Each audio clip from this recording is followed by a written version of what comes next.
بفلاي مس وعل بريتوريا تتحاحزو قداي وانت عسب سلا زلعلنا امها ابزي غزيون ابزي وتون سلا زلعلنا يو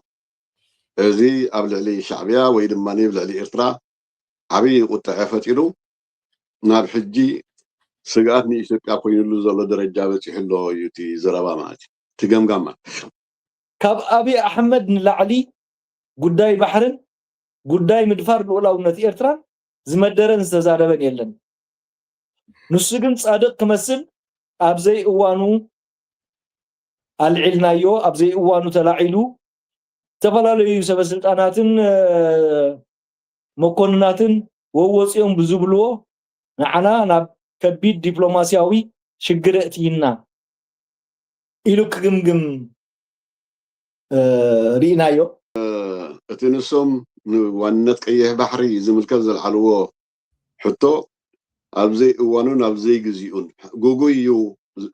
ዘይኮነት ዘረባሲ ኣብዘይ ግዜኡን ኣብዘይ ቦቱኡን ምልዓልናዩ ብፍላይ ከዓ እዚ ሰበስልጣን ናይ ኢትዮጵያ ዝተፈላለዩ መኮንናት ዝገብርዎ ፈኸራን ዝገብርዎ ብንቀይሕ ባሕሪ ዝምልከት ዝገብርዎ መግለፂታትን መሊሱ ነቲ ኤርትራ ዘሎ መንግስቲ ኣቆጢዕዎ ሕጂ ንዓና ነዚ ንኢትዮጵያ ንምኽባብ ብዝተፈላለየ መንገዲ ይሰርሕ ምህላው ይዘርእት ምልክታት እዚ ከዓ ብብርቱዕ ዝኾነ ፃዕሪ ናይ ዲፕሎማሲ ክንፈትሖ እንተዘይክኢልና በቃ ስርዓት እዚ ሓደጋ ከብፅሓልና ይኽእል እዩ ናብ ዝብል መደምደምታ እዮም ዝበፅሑ ማለት እዩ ሕጂ እውን ኤርትራ ልኡላዊት ሃገር እያ እቲ ዝተኸተልናዮ ኣብ ልኡላውነት ኤርትራ ምስ ማሕበረሰብ ዓለም ይኹን ምስ ኤርትራ ናብ ሓደጋ ዘእትወና እዩ ደይኮነ ኣብዘይ ግዜኡ ኢና ልዕልናዮ ኣብዘይ ሰዓቱ ኢና ኢልናዮ እምበር እቲ ሕቶ እቲ ከምኡ ምባሎም እቲ ጉዳይ ባሕሪ ይንዋዕ ይዕፀር ብቦሌም ይኹን ብባሌ ኣፍ ደገ ባሕሪ ክንረክብ ኣለና ኢሉ ባዕሉ አቢ አሕመድ ለይትን መዓልትን ዝመደረሉ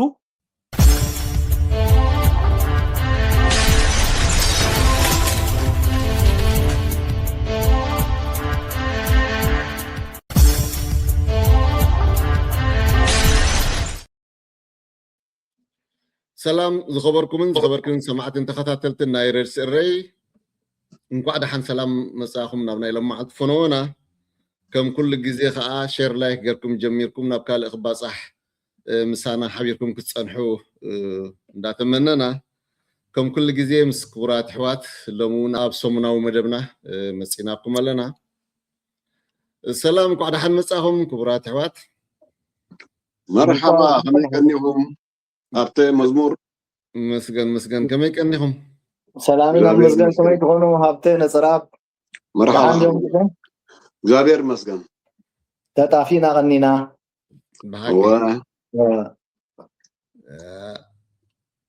ተመልሽና ኣለና ማሕበራዊ ቀይድታት ብዙሕ ግዜ ገለገለ ሕልፈካን እዩ ገለ እዋናትኩም ይግድዘካ እዩ ከምቲ ኩሉ ግዜ ንጥቀመሉ ወይ ከዓ ከም መደብ ንሕዞ ብሕቶን መልስና ቢልና ኢና ሓሳብና ናይ ሎማዓልቲ ክንመሓላልፍ ስለዚ ናይ ሎሚ ከም ኩሉ ግዜ ሰለስተ ዝኾና ሕቶታት ክህልዋን እየን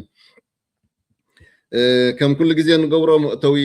ሎሚ እውን ናይ ክህልወናን እዩ ብቐጥታ ናብ ተን ሕቶታተይ ክኸይድ أيها خمس بلا زلخو توصل زي بلنا خجمر إيه راي تايا بلا مكرة بلا أورو شعبيا إلال ويم بكنف إيرترايلنا كاستراتيجيكاوي ودا جنت ودا هلورنا سقات النت إلال يبلسقنا قمقما የሻቢያ የኤርትራ መንግስት ወቅታዊ አቋምና በኢትዮጵያ የውስጥ ጉዳይ ላይ ያለው ጣልቃ ገብነት ለመንግስት ስልጣን ቀጣይነት እጅግ ውስብስብና አደገኛ ስጋት ሆኖ ተመዝግቧል። ቀደም ሲል በነበረው የሰሜኑ ጦርነት ወቅት የነበረው ወታደራዊና ፖለቲካዊ ጋብቻ አብቅቶ አሁን ላይ ሻቢያ ለስርዓታችን ውድቀት በግንባር ቀደምትነት እየሰራ መሆኑን የደህንነት መረጃዎች በግልጽ ያሳያሉ። ይህ የጠላትነት መንፈስ የገነገነው በተለይ መንግስት የባህር በር ጥያቄውን ለጊዜውና ያለ ቦታው ማንሳቱን ተከትሎ ነው። አያችሁ ግምገማው ይህ የጠላትነት መንፈስ የገነገነው በተለይ መንግስት በባህር በር ጥያቄ ያለ ጊዜውና ያለ ቦታው ማንሳቱን ተከትሎ ነው ይላል። የውስጥ ግምገማቸው ያለ ጊዜ ያለ ቦታው አንስተናል ይላል። ይቀጥላሉ። የህወሓት ጉዳይ ተመልከቱ። የህወሓት ጉዳይ በፕሪቶሪያ ስምምነት ሙሉ በሙሉ እልባት ሳያገኝና በትግራይ በኩል ያለው ስጋት ሳይወገድ የኤርትራን ሉዓላዊነት የሚነካ በሚመስል መልኩ የባህር በር አጀንዳ ወደ አደባባይ ማውጣታችን ይላል ሻዕቢያን የሚያህል ታሪካዊና ልምድ ያለውን ጠላት በድጋሚ በላያችን ላይ እንዲቀሰቀስ አድርገዋል ይላል። ሻዕቢያዎች እየሰማችሁ ነው? ኤርትራውያን እየሰማችሁ ነው? እታ ናይ ከም መእተው ተጠቂመላ ዘለኹሎም መዓልቲ ብናይ ኢትዮጵያ ከም ሓደ ምስጢራዊ ሓሳባት ዘቕረብዎ ዝተቃልዖ ገለ ሓደ ጋዜጠኛ ዘቃልዖ ንዓኣ ቀዲምና እታ ቪድዮ ረኺብናያ ስለ ዝፀናሕና ሰሚዕኩማ ነርኩምኹም። ሕቶይ ምስጢራዊ ሰነድ ብልፅግና እንታይ ይብል ክብል ከምታ ዝሰማዕናያ እታ ቪድዮ እንታይ መበልካና እያ? ጽቡቅ ብዝኾነ መቸም ናይ ብልፅግና ዘረባታት ወዲካ እንዲሁ ፈፂሙ እንዲሁ ዘይውዳእ ብዝኾነ ግን ሕጂ ኣብ ዝገበርዎ ገምጋም በቲ ተቃሊዑ ዘሎ መሰረት ብፍላይ ምስ ጉዳይ ኤርትራ ብዝተሓሓዝ ካብ ስትራቴጂካዊ ፈታዊ ናብ ስግኣት ኢትዮጵያ ዝብል እቲ ቀንዲ መበገሲ ማለት እዩ። ካብ ስትራቴጂካዊ ፈታዊና ዝነበረ ሕጂ ግን ናብ ንኢትዮጵያ ናብ ስግኣት ደረጃ ዘብፅሕ ፀላኢ ኮይኑሎ ንማለት እዩ ማለት እዩ። ስለዚ ኣብዚ ገምጋም እዚ እንታይ እዩ ዝብል ብፍላይ ምስ ውዕል ፕሪቶሪያ ተተሓሒዙ ጉዳይ ዋንነት ዓሰብ ስለ ዘለዓልና እሞ ከዓ ኣብ ዘይግዚኡን ኣብ ዘይቦትኡን ስለ ዘለዓልናዮ እዚ ኣብ ልዕሊ ሻዕብያ ወይ ድማ ኣብ ልዕሊ ኤርትራ ዓብይ ቁጥዐ ፈጢሩ ናብ ሕጂ ስግኣት ንኢትዮጵያ ኮይኑሉ ዘሎ ደረጃ በፂሑሎ እዩ እቲ ዘረባ ማለት እዩ።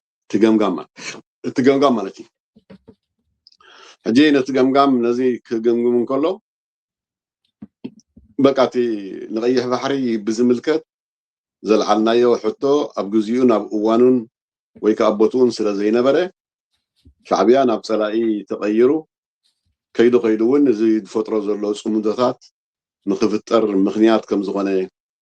ንኣብነት ካብቲ ምስቲ ቀንዲ ፀላኢኡ ዝነበረ ህወሓት ተዛሚዱሎ ከምኡውን ምስ ፋኖ ብረቂቕ ተኣሳሲሩ ንፋኖ ይሕግዝ ኣሎ ከምኡውን ኦሮሞ ይሕግዝ ኣሎ ነዚ ግንባር ናይ ኦሮሞ ዝበሃል ማለት እዩ። ብካልእ እውን ኦረዲ ብግብፂ ገይሩ ብሱዳን ብቡርሃን ገይሩ ዳርጋ ንኢትዮጵያ ንምክባብ ብዙሕ ፃዕሪ ይገብር ኣሎ። ስለዚ ንኢትዮጵያ ናብ ሓደጋ ንምውዳእ ከቢድ ስራሕ ይሰርሕ ምህላው እዩ ዝገልፅ ማለት እዩ። እዚ ከዓኒ ብብርቱዕ ዲፕሎማስያዊ ፃዕሪ ክንፈትሖ እንተዘይክኢልና ክሳብ ናብቲ ስርዓትና ዓብይ ቁልውላው ክፈጥር ክሳብ ውጥቀት እውን ከጋጥመና ይኽእል እዩ። ምክንያቱ እቲ ንሱ ዝኽተሎ መንገዲ ብፍላይ ምስቲ ውሽጣዊ ኩነታት ናይ ኢትዮጵያ ብምትሓዝ ብፍላይ እውን ምስቲ ኢድ ምትእት ምስቲ ቀደም ዝነበሮ ናይ ደባይ ተዋጋኢ ልምዲ ከምኡውን ኣብ ጉዳይ ዝተፈላለዩ ጎራብቲ ሃገራት ዘለዎ ረቂቕ ምትእትታው ከይዱ ሓደጋ ይኾነና ኣሎ ናብ ዝብል እዩ እቲ ገምጋም ማለት እዩ። ስለዚ ብሓፂሩ እቲ ንሶም ንዋንነት ቀይሕ ባሕሪ ዝምልከት ዘለዓልዎ ሕቶ ኣብ ዘይ እዋኑን ኣብ ዘይ ግዚኡን ጉጉይ እዩ ዘይኮነት ዘረባሲ ኣብ ዘይ ግዚኡን ኣብ ዘይ ቦትኡን ምልዓልና እዩ። ብፍላይ ከዓ እዚ ሰበስልጣን ናይ ኢትዮጵያ ዝተፈላለዩ መኮንናት ዝገብርዎ ፈኸራን ዝገብርዎ ንቀይሕ ባሕሪ ዝምልከት ዝገብርዎ መግለፂታትን መሊሱ ነቲ ኤርትራ ዘሎ መንግስቲ ኣቆጢዕዎ ሕጂ ንዓና ነዚ ንኢትዮጵያ ንምክባብ ብዝተፈላለየ መንገዲ ይሰርሕ ምህላው እዩ ዘርኢ እቲ ምልክታት። እዚ ከዓ ببرتوع زغنا صعري ناي دبلوماسي كنفتحون تزيك إلنا بقى سرعة زي حدا خبص حالنا يخيليو نابزبل مدمدم تام زوج حماتي بزغنا جن التحجي نقيه بحري زمل كذا العلوز اللي وحطوا حجون تجاجنا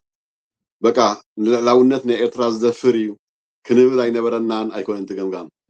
أبزي جزيون أبزي بوتون الإلنا يويتي زربا ماتي بزغنا جن كيدم مستر إرترا عبي وطري بتلحم هلام بفلا يقول مستحجي زلوا مشتاوي بوليتيكاو خنشات نبلو قطباوي كل ولاو نبلو أبي تبي أزلو سجمات درجة نفس قات قصم يخدو مهلام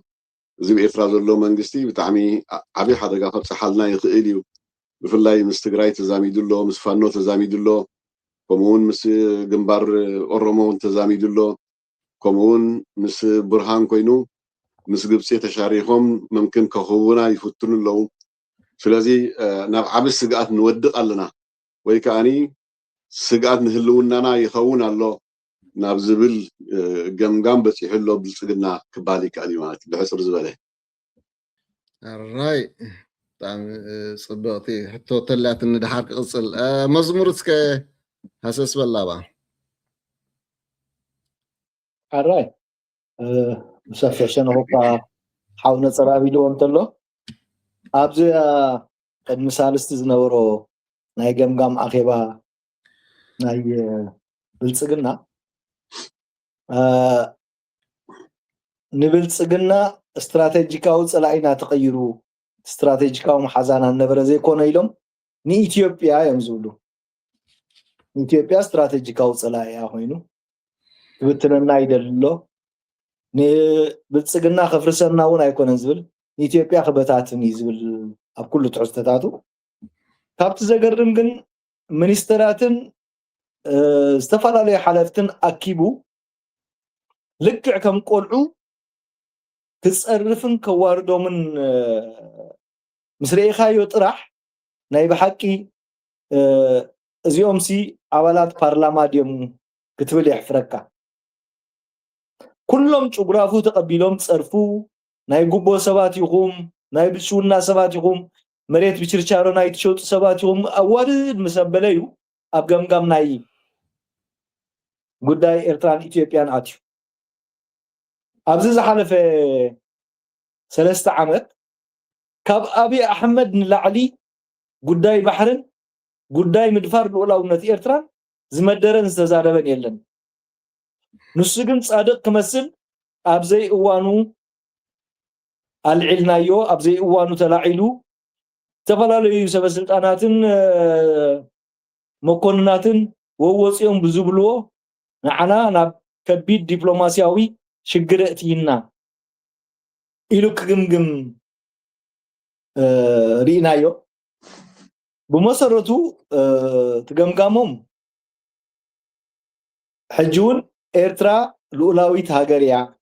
እትስተኸተልናዮ ኣብ ሉላውነት ኤርትራ ምስ ማሕበረሰብ ዓለም ይኹን ምስ ኤርትራ ናብ ሓደጋ ዘእትወናዩ ደይኮነ ኣብ ዘይ ግዝኡ ኢና ልዕልናዮ ኣብ ዘይ ሰዓቱ ኢና ልናዮ እምበር እቲ ሕቶ እቲ ኸሙ ምባሎም እቲ ጉዳይ ባሕሪ ይንዋዕ ይዕፀር ብቦሌም ይኹን ብባሌ ኣፍ ደገ ባሕሪ ክንረክብ ኣለና ኢሉ ባዕሉ ኣብይ ኣሕመድ ለይትን መዓልትን ዝመደረሉ ቁኑዕ ኣይኮነን ተጋጊና ነርና ኣይኮነን ኢሉ እቲ ዘቐመጦ ኣብይ ኣሕመድ እቲ ብልጽግና ዝበሃል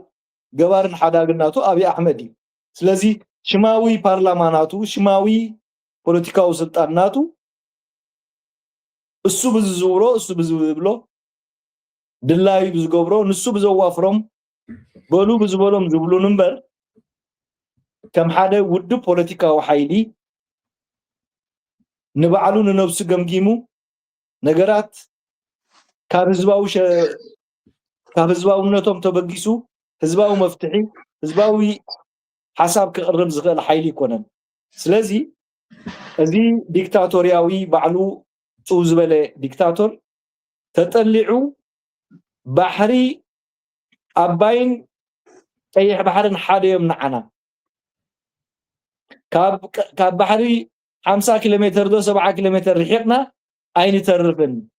إرترا تنصلتلو إرترا هاجر زغونتلو سنداتون أين فلطونينا كسع مبال نستقبل ريفرندوم كسع مقعد زغده نسو بعدو أبي أحمد كم سرعات كا سرعات بالسجنة حجي نمن يجمجيمو قدمنا نفسو كابتي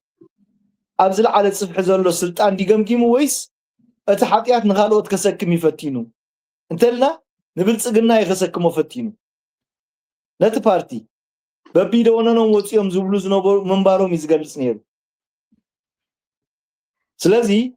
حجون انت خونه اب غداي إرترا كلا سالسو جميروم وي طعي مقد خحز جميروم زبل مدمدم تايكونن زلنا انبو غنه اتي حجون حيزوم زلو لومي ابز مدرخ ز اي عوتنا نيو بكله تخبيبنا لنا صلاه بزيحنا لنا سلازي نغزيو نزا ازحاحنا قال مقدنا نادي نابزبل امبر اتو غداي فتحاو حتو حزب إرترا او زچاقاچق يبلنان كنبلون يبلنان جيغاينا نيرنا كابزب مبغس يكونن اتغمغاما مغربمو باتي مس صومالي تخاسيرو باتي مس جوبوتو تخاسيرو له مس إرترا تخاسيرو له ناي إرترا تمرت مس اوشت إثيوبيا زلو تقاوم تحيلتاتن مس اب سودان زلو ناي برهان سرعاتن يريو سلو زلو اتوم تصفاتات غيرلهم كمكحلهم زصنحي لومي زمناو خيناتيو كم قدم كيمسلكم ناي درونات لعلنا تكنولوجين نحنا ونينا هنا زبلو زنبره ازيهم كلهم ابايتا وريدهم زتغبروا خمسه يكون مسرعه زلعلو زليو سلازي غزيان مخساب كنتات كراغالو نمغبار زبلو زلهم بر حقኛ ገምጋም ኮይኑ ምስ ህዝብታት ናይት ከባቢ ክተዓረቅን መገድ ሰላም ከናድን ካብ ዝብሎ ዘሎ መገድ ኣይኮነን በዚ ዓፍራልካ او كمستر كم سيستم يتقمل زلو خاطب زلخ انا كنتاي مسلني كمزي بخالوت لاختو تقبلنت السانه مهدم زتقملا زلو خوينا تسمعني بتحد قص كا بلك تخكل يم جمجمم زبل امنت ون علني مخناتو بزاوان زيا يتواصونيا زبل امنت سلازلني تتواصو زنورت تناي بريتوريا غركا وعل سممع وشطو تزسخاخل يا نيرات زي كونه وشطو فراريس نحلو هلو مليش مس إترا نحرد بحرن قلني لو تغيرو ابتار زي بلو عقمو تمطيطو تقليل نابز طفالا درجه اي خيت زي مهدميت يا زبل امنت لني كما يمراخما نو مهدميت يكونتن كم تاخذ بلا صنحها دهات بلا كما جمتك يا دحان كوم غير كانت ترديكا يا انا بوغنا انت ادبل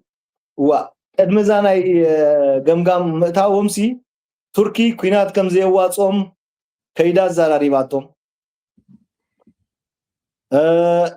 سعود عربيا ون كومو نايكالو تماخرتون كوم خمس نبرينا نسمع نيرنا بزحلف ورعه ايوه فينا تايد ليكم نيو زبلو يوم زمخرو نيرم حجي السوت راح يكون غيرو دلو نابنت تمخيروس ابزا سعزيا كاب كينات نخدحن كاب دلو مصابو نخدحن يو غيروا دلو انت زبل جمجام انت حسكا مس انت غيرلو اباي سلست حدست قدبات تقبر وسينلو اذا ب 10 بليون دولار زهنت سلسته استفالاليو دامات كقبر مخانو بعل تزاريبلو ازي بقطتا مس قبسي ابقطاو قچ زت وين ابز حلفه غزي استلاسالسو مسلو كم قدموم يلون ترام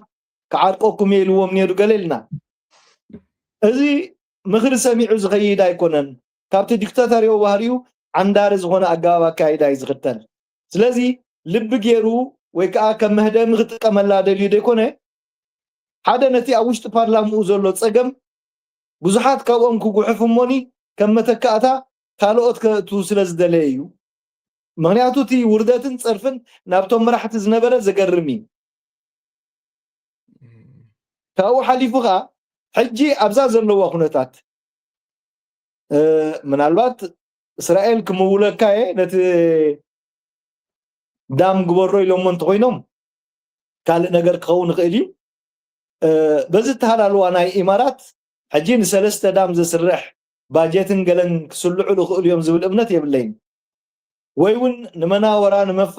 ንመፈራርሒ ዝብሎ ተልዩ ከዓኒ ናብ ዝገደደ ናይ ግጭት ብኣዲ ዝኣቱ ዘሎ እምበር ነቲ ሃገር ኣብ ምርግጋእ ካብ ዘለዎ ጭንቂ ኣመሓይሹ ነብሱ ሓድሽ መድረክ ንምፍጣር ዝገብሮ ዘሎ ይኮነን ስለዚ ምህደሚኡ እውን ዝፈልጥ ኣይኮነን ዝብል እምነት ይደለኒ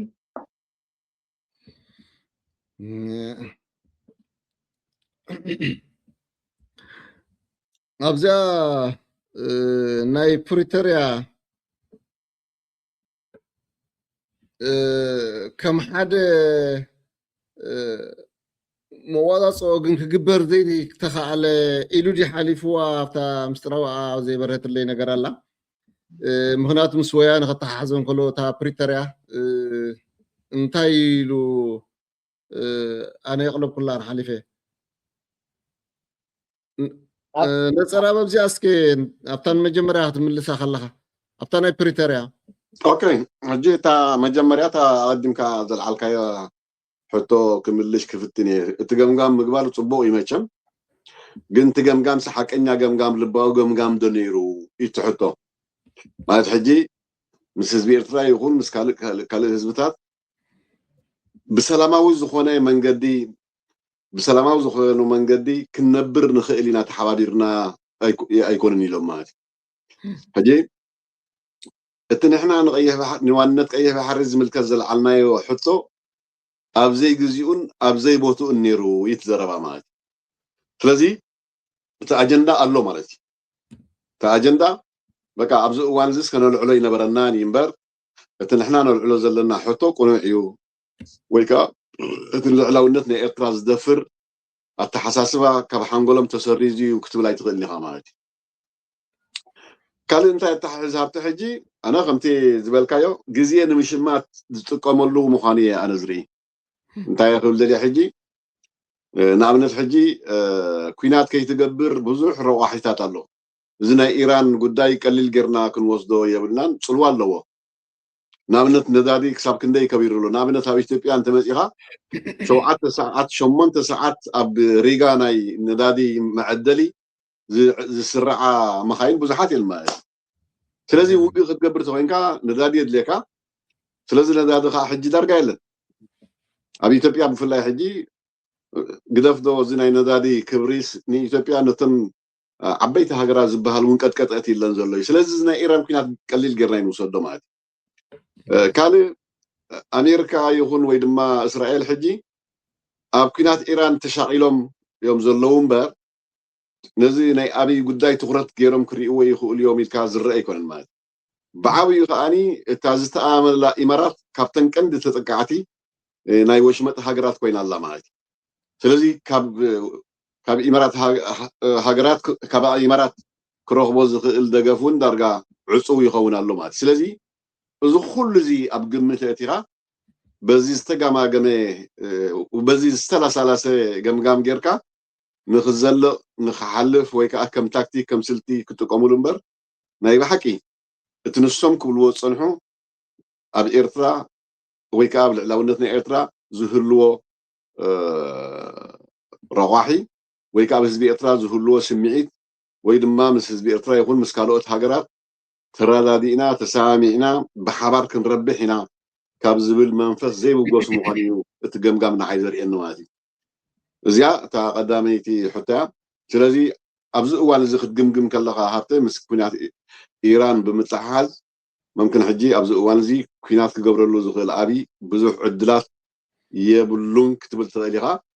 ونياتو بزح رواحي تطلع خو مخبر زيك الحج معدي كالل مثل قداي بريتوريا أنت وينو بقى وعل بريتوريا بتسمع مسارات بتكبر كوعل سلزيك عليه كانوا علو سلزيك علنا يكون كوعل سلزيك على غايمات كوعل سلزيك عليه ممكن ህወሓት ከይዱ ናብ ሻዕብያ ከይዱ ጽምዶ ክፈጥር ከም ዝገበረ ይትገምጋም ማለት እዩ ስለዚ ፕሪቶሪያ እንተዳ ብተግባር ከተውዕሎ ዘይክኢልካ እቶም ንፕሪቶሪያ ኣብ ተግባር ኣይወዓለን ዝብሉ ሓይልታት ካልእ መማረፂ ክደልዩ ምዃኖም ፍሉጥ እዩ ስለዚ ካብዚ ተመስሪቶም እዮም እውን ዳርጋ ንሕና ኢና ምስ ማለት ፋኖ ወያኔ ዋላ ሻዕብያስ ክጫነው ጌርና ኢና ኢሉ ዓይነት ማለት ክጫነውስ ናቶም ተራ ከም ዘለዎ እዮም ኣብቲ ገምጋም ዳርጋ ዝኣምኑ ክበሃል ከኣል እዩ ማለት ያ ሓቂ እውን ብሰንኩ እዮም እውን ተጫንዮም እምበር ክጫነው ዘይኽእሉ እዮም ነረም በቲ ዝኸድዎ ታሪክ ያ ሓራይ ዋላ ክምላኣልካ እንታይ እያ እታ ገምጋም መስለካ እቲ ስትራቴጂካዊ ፈታዊና ኢትዮጵያ ዝነበረ ሻዕብያ ምስቲ ቀንዲ ኣፀቢቑ ዝፀልኦ ህወሓት ክዛመድ ገይርዎ እዮም ዝብሉ ማለት እዩ ምስቲ ቀንዲ ፀላኢኡ ዝኾነ ህወሓት ክዛመድ ኣኽኢልዎ እዮም ዝብሉ ማለት እዩ ስለዚ ሓቂ ከዓ እዩ ምክንያቱ ስምምዕ ፕሪቶሪያ እንተዳ ብተግባር ዘይውዒልካ ስለዚ እቶም ካልኦት ሓይልታት ከዓኒ ካብቲ ዝመፆም ሓደጋ ክዛመዱ ክግበር ግድን እዩ ስለዚ ንሕና ኢና ኣጫኒናዮም ንሕና ኢና ኣብ ፅምዶ ክፅመዱ ጌርናዮም ፋኖ ይኹን ህወሓት ይኹን ሻዕብያ ይኹን ኣብ ምዝማት ዓብዪ ተራ ተፃዊትና ኢና ንምባል እዩ ማለት እዩ ያ ኣይ ቲንክ ዋላ ውሽጦም እውን ፅቡቅ ዘለዎ ኣይመስለንን ዋላ ብርሃኑ ነጋ እውን ስሒብ እንዲ ጥሮታ ክወፅእ ኮይኑ ከምቲ ዝግምግምዎ ዝነበሩ ኩላ ተበላሻተም ከምታ መዝሙር ዝብላ ዝነበረት ኢሉ ነቲ ሓደ ከናኣስ ከመዮም ተቐቢሎሞ ዝኸዱ ዘለዎ እምበር ብዙሕ ሽግሪ ዘለዎ ማእኸሉ ድሓር ከዓ ናይ ደገ ምስ ናይ ሱዳን ድሕር ደኣ ምስ ኤርትራ ሓቢራ ወያነ እውን ናብ ምፍራስ ገፁ ከም ዝኸይድ ዝተረዲእዋ እዩ ወላ ሓንቲ ብደገ ረድኤት ኣይክረክብን ፈሊጥዋ እዩ እታ ግዜን እዋናትን anyway ናብ ካልእ ክወስደኩም እየ ምዚ ሕጂ ዘሎ እዋናዊ ኩነታት ናይ ማእኸላይ ምብራቅ እዚ ኩነታት ናይ ኢራንን እስራኤልን ከምኡ ከዓ ኣሜሪካ ተጎቲቶ ኣትይዎ ኢና ንብል ንሕና ኣብዚ ኮይና ብልክዕ ግን እንድሕር ደኣ እስራኤል ጀሚራቶሲ እቲ ኩናት ናብቶም ሰራዊትን ወይ ከዓ ኣሜሪካ ቀሚጡሎም ዘሎ ከባብታት ከም ዝመፅእ ተረዲኡ ኣቀዲሙ ከዳኽማ ንኢራን ኣብ ነብሱ ከይወዓለ ከሎ ተገዲዱ እዩ ኣትዩ እውን እዮም ዝብሉ ብዝኾነ ይኹን ግን ከምኡ ኢሉ እቲ ኩነታት ክቅፅል ቀኒ እዩ ብዙሕ ጥፋኣታት እዩ ከይዱ እቲ ናይ ኣሜሪካን እስራኤልን ሓቢርካ ምቕጥቃጥ ንኢራን ኢራን ከዓ መኪታ እያ ክሳብ ሕጂ እውን ብጣዕሚ ኣብ ዘደንቕ ምምካት እያ ዘላ ምስ እዚ ናይ ኢራን ፅንዓትን ምምካትን ብምርኣይ ኣብ ሕቶላትኒ መዝሙር በኣኻ ጅምራ ንዓኻ ትራምፕ ንእስራኤል ገዲፉ ንምንታይ ምስ ኢራን እማመት ሰላም ኣቕሪቡ ምስቲ ሓቢሩ ዝጀመሮ ምስ እስራኤል ስለዘይቀፀለ ከመይ ይመስለካ ድምፂ ኣሎ ኣባኻ ይመስለኒ ቅርብ ቆራራ እስኪ ድገመለይ ሚት ግበር ኣነፀራ ምዚ ብተሓፈሻዊ ዘቕረብክዎ ምስቲ ኣብዚ ናይ ማእኸላይ ምብራቅ ኣሜሪካን እስራኤልን ሓቢሮም እዮም ክኸድዎ ቀንዮም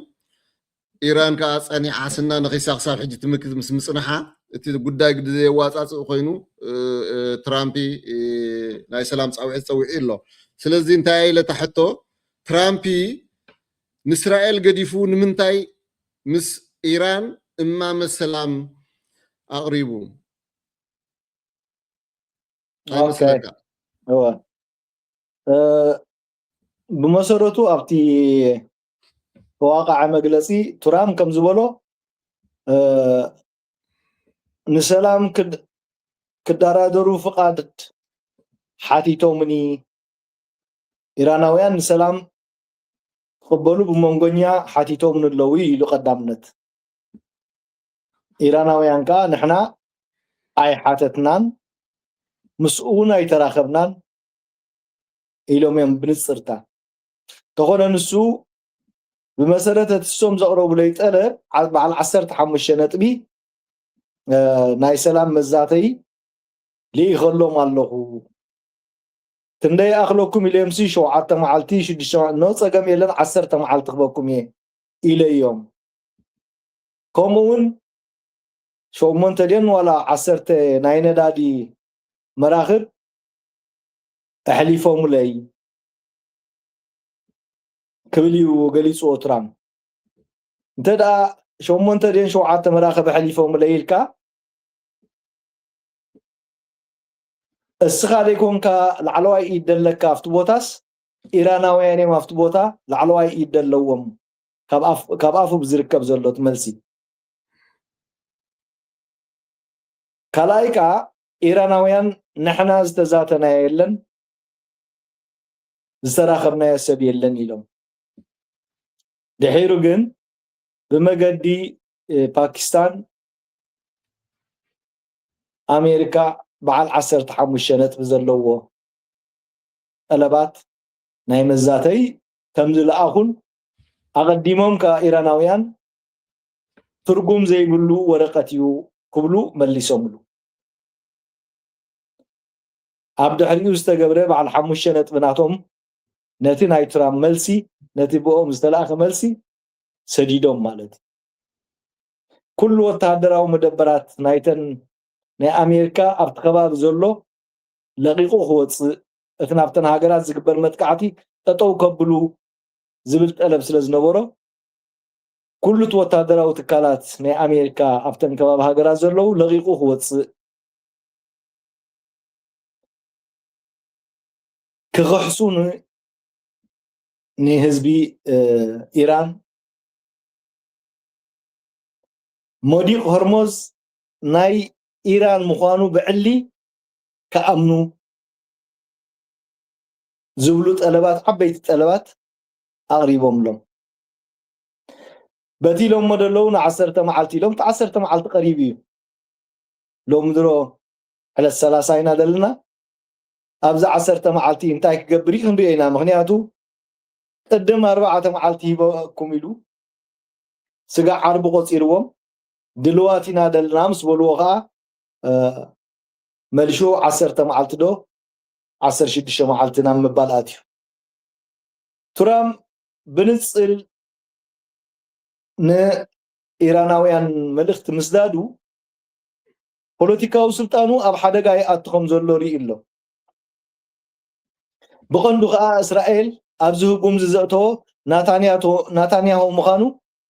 زتردو يمثل سلازي أبزاتي وازلو قمناي ناتانياهو وصيو نفس قدحن انت خوينو ترام ولاون بزيزته تقليلو سراوي تحيز القوات زخلو كنتات عليو مغنياتو نسو نبعلو أب عبداني تسانيحو نسمن كنزاته كلهم تقتيلهم يوم ززاته أكال يقولهم من كلهم تسانيحو نزاته معدامو حدا نبعلو نايزبلو زي مفلاتي انت دا مزاتيتي بالله نكتب تصنيحك هونكا مسمن داخت ذات الدلخ عجيب انا مراح قمصالكم مراح قبرلكم سقللكم يكتب تصنيحك قدم تقنتات كم تصبغا يكونن زخيدو بمسرتنا بزخينا زي ترام كبغس كلنا كلنا نفلطو إيران 0% نيوكليراوي ساعات كي تقبر أبعدا كي تفري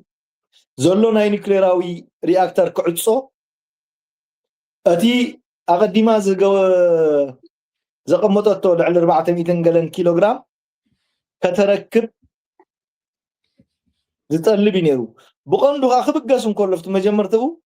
لكا كم ناي فنزويلا نايات الله أنتلقيلو خوصدن نداري يكون أمريكا بعلو زمرت لهم بوليتيكا وسلطان تكل مخانو أميني متبقيسو يكون نبر عندها خمس بلد كازي كونس عداها خمس هابك كايو ወሪዶም አባይታ እትገብርዎ ዝፈተኑ ንኩሎም ካብ ትጽዊቶም ወፃኢ ኮይኑ ሎሚ ሓይሊ ኤሌክትሪክ እንትድሕር ወቂዖም ሓይሊ ኤሌክትሪክ ይወቅዓሎም ምሳ ናይ ማይ መጻረይ ተወቂዖም ናይ ማይ መጻረይ ተወቅዓሎም ወላውነት ኣብቲ ዝረሓቀ ቦታ እተን ዝለዓላ ነፈርቲ ናይ ኩናት ናይ ኣሜሪካ B-52 B-51 ተን ዓበይቲ ቦምበር ዝበሃላ ኣብ ህንዳዊ ውቅያኖስ ኣብ ርሑቅ ቦታ ኣለዋ ዝበሃላ ዝነበራ ናኡ ከይተረፈዩ ኣብፅሕሎም ስለዚ ዝነበሮም ግምት ኣብ ርእሲ እስራኤል ኣብ ርእሲ ኢራን እስራኤላውያን ይኹኑ ኣሜሪካውያን ቁኑዕ ገምጋም ኣይነበሮምን ከም ኣብነት ኣብዘን 2-3 መዓልቲ ዝሓለፋ ግዜያት ስኮት ሪተር እቲ ኣብ ግዜ ናይ ሰዳም ሕሴን ናይ ቀመማዊ ኣጽዋር ውግእን ኒውክሌራዊ ኣጽዋር ውግእን ኣለዎ ሰዳም ተባሂሉ ናይ ምፍታሽ ስራሕ ዘካይድ ዝነበረ ብዩናይትድ ኔሽን ተመሪጹ ኣሜሪካዊ ብዕሊ ንሓሶቶም ኣቃሊዕዎ ኣሎ ኢራን ኒውክሌር ናይ ምዕጣቅ ድሌት ኣይነበራን ሕጂ እውን የብላን ናታንያሁን ትራምን ሓሰውት እዮም ልክዕ ከምቲ ኣብ ኢራቅ ዝተወስደ ስጉምቲ ከምኡ ክወስዱ ኢራን ናይ ምዕናው ዕላማ እዩ ዘለዎም ኢልዎም ስለዚ ትራምፕ ንበይኑ ክዛተ ምፍታኑ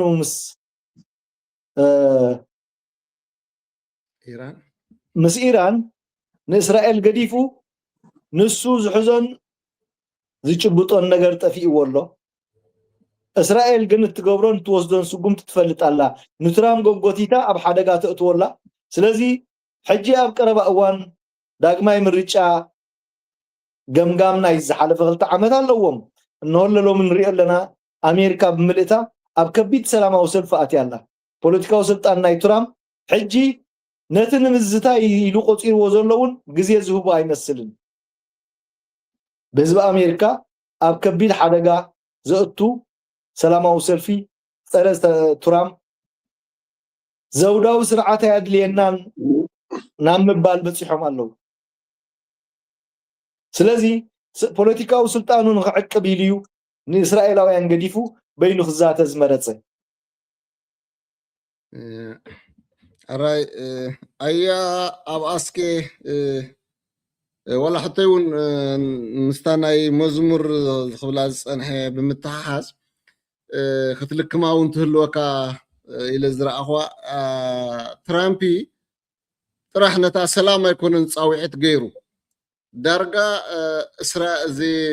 ጀርመን ዝበለቶ እውን ተስፋ ቁሪፅዎ እዩ እንግሊዝ ዝበለቶ እውን ተስፋ ቁሪፅዎ እዩ ኔቶ ክሕግዞ ዝሓሰቦ እውን ከምዘይሕግዞም ምስ ረኣየ እውን ተስፋ ቁሪፁ ኮይኑ ዝስማዓኒ ዳርጋ ናብ ኩሎም ምፅራፍ እውን ዳርጋ ከይዱ ዘሎ ብቅትማሊ ዝበለ ዝህቦ ዝነበረ ስለዚ እዚ ኩሉ ተስፋ ምቁራፅ ደተላ ይኸውን መስለካ ምስቲ ብቐጥታ ንእስራኤል ገዲፉ ናብ ድርድር ሰላም ምእታው ከመይ ትርእዮ? ኦኬ ሕጂ መጀመርያ ሃፈ ናብዚ ኩናት እዚ ክኣትዉ ከለዉ ነታንያሁን ትራምፕን ንኢራን ቅጥቅጥ ኣቢልካ እንተወሓደ ኣብ ሓደ መዓልቲ ተበዝሐ ከዓ ኣብ 10 መዓልቲ ናይ ስልጣን ለውጢ ክንገብር ኢና ካብ ዝብል መንፈስ እዮም ተበጊሶም ማለት ስለዚ ከምታ መዝሙር ዝበላ እቲ ንኢራን ዝሃብዎ ገምጋም ብጣዕሚ ክሳብ ክንደይ ጉጉይ ምንባር እዩ ዘርእየካ ማለት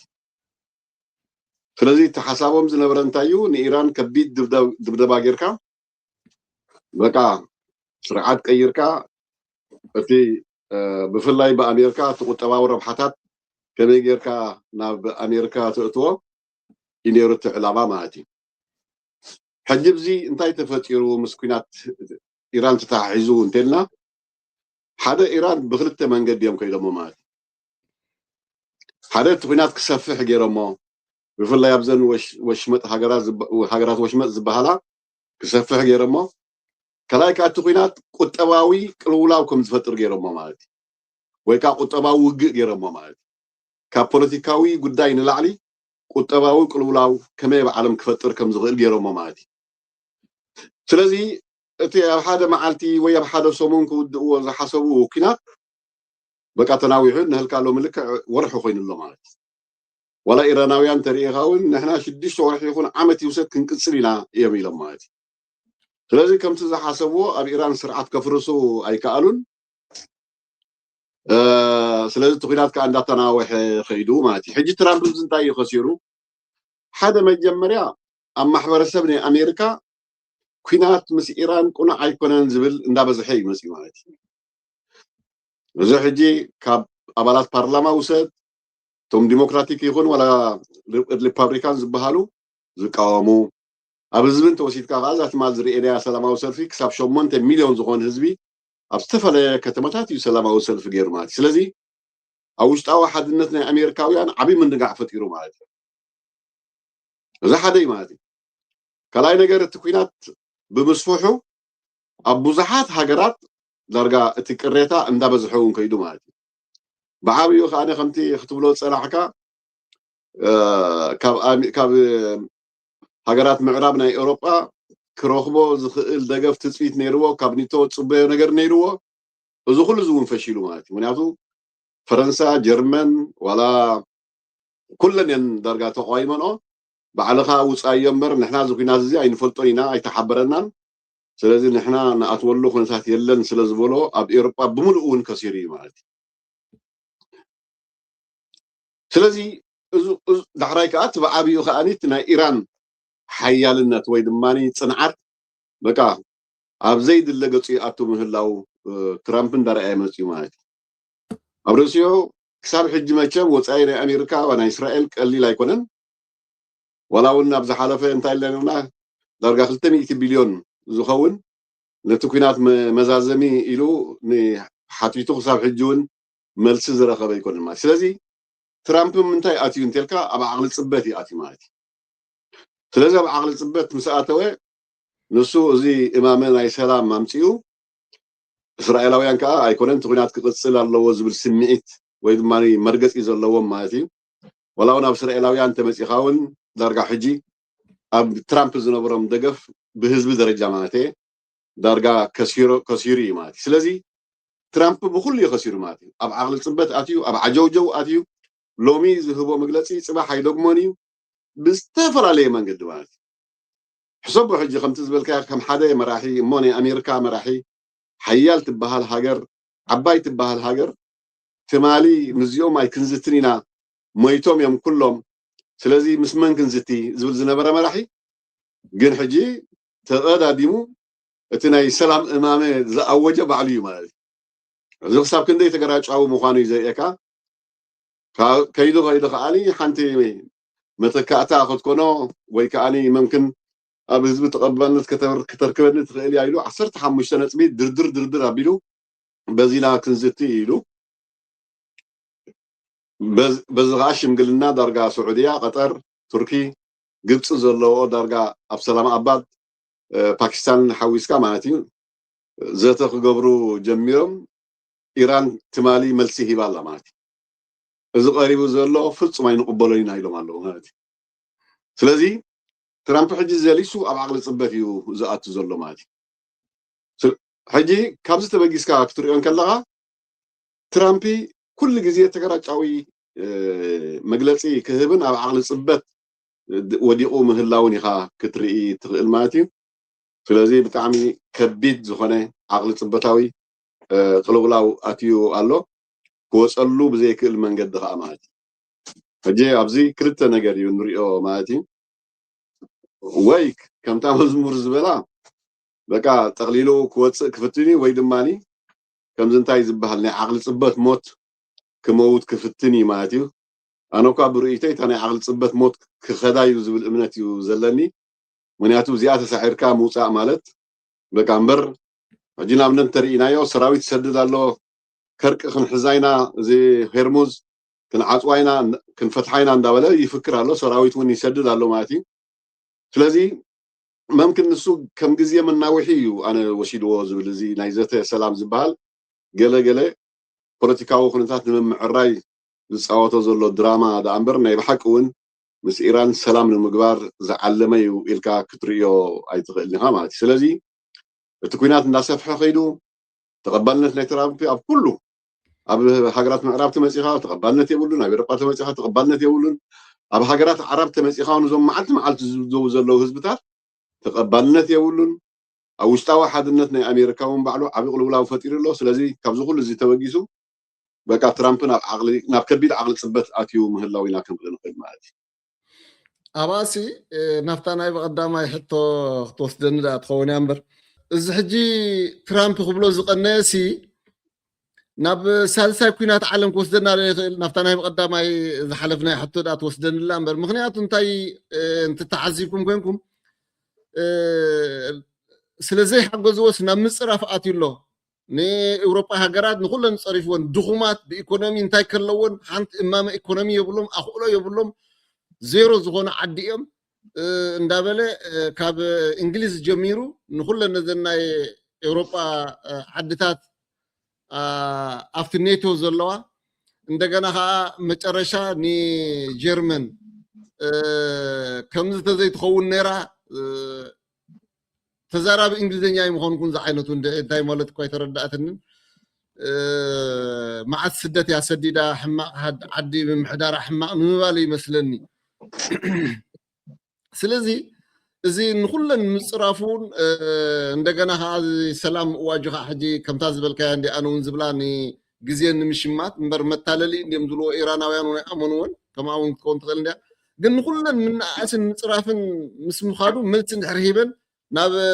ዘይተደለየ ኩናት ክወስደና ይኽእል ዶ ናብ ሳልሳይ ውግእ ዓለም ዝበሃል ዝዓበየ ኩናት ንሓይጋ ወኡ ከለካ ቀፅላ ኦኬ ብዝኾነ እንታይ ክብል ንውስኽ ኣለና መስለካ ሃብቲ ሕጂ ዋላ ብቐዳማይ ያልዒልናዮ ነርና ኢና ሑቲ ኣድብዮም ኣለዉ ከኣትዮም ኢልና ነርና ኣትዮም ኣለዉ ማለት እዩ ስለዚ ሕጂ ከይዱ ቀይሕ ባሕሪ እውን ኣብ ሓደጋ ወድቕ ኣለዎ ማለት እዩ በዓል ጅቡቲ በዓል ኢትዮጵያ ወላ ኢትዮጵያ እውን ክድብደብሉ ዝኽእል ዕድል ኣሎ ሕጂ ምክንያቱ ኢትዮጵያ ብቐዳማይ ከይዱ ንኢራን ኮኒኑ ምስ ኢማራት ደው ንብል ኢሉ ኢትዮጵያ ማለት እዩ ስለዚ